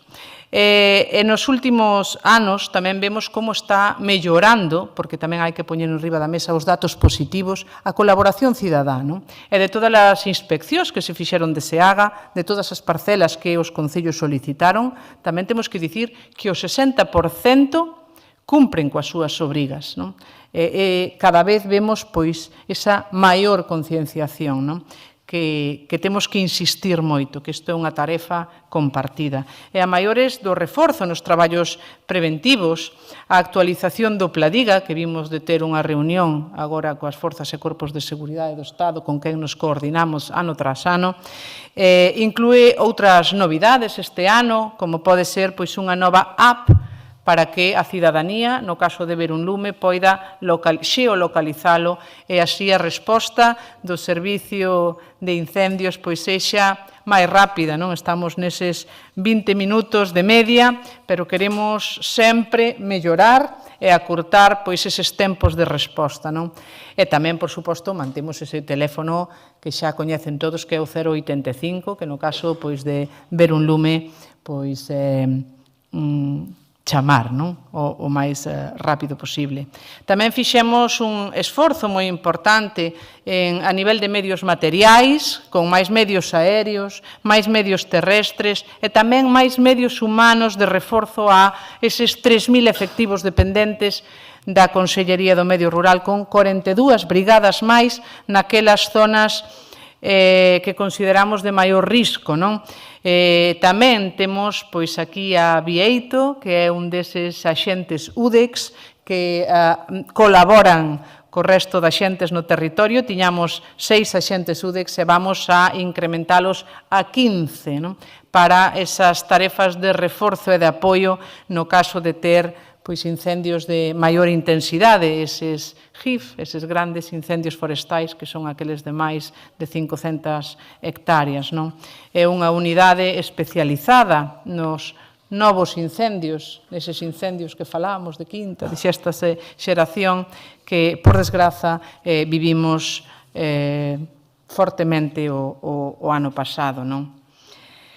En definitiva, os temas que se abordaron na xornada de hoxe están moi entrelazados entre sí, porque o futuro do medio rural pasa necesariamente pola remuda xeracional, por apostar por aquelas actividades que xeren valor, porque o que non é económicamente rendible non persiste no tempo, é importante que os negocios sexan rendibles, é importante apostar por o noso territorio, apostar por a produción galega, e aí todos, e digo sempre, como consumidores, temos moito que aportar, poñendo nas nosas cestas aqueles produtos de quilómetro cero fabricados e feitos en Galicia, pero tamén, como dicía, na concienciación da xente, que todos somos propietarios de algunha leira en Galicia, de manter esas propiedades libres de biomasa, e así estamos axudando as forzas e corpos de seguridade do Estado e ao servicio de incendios a facerlles un pouco máis doado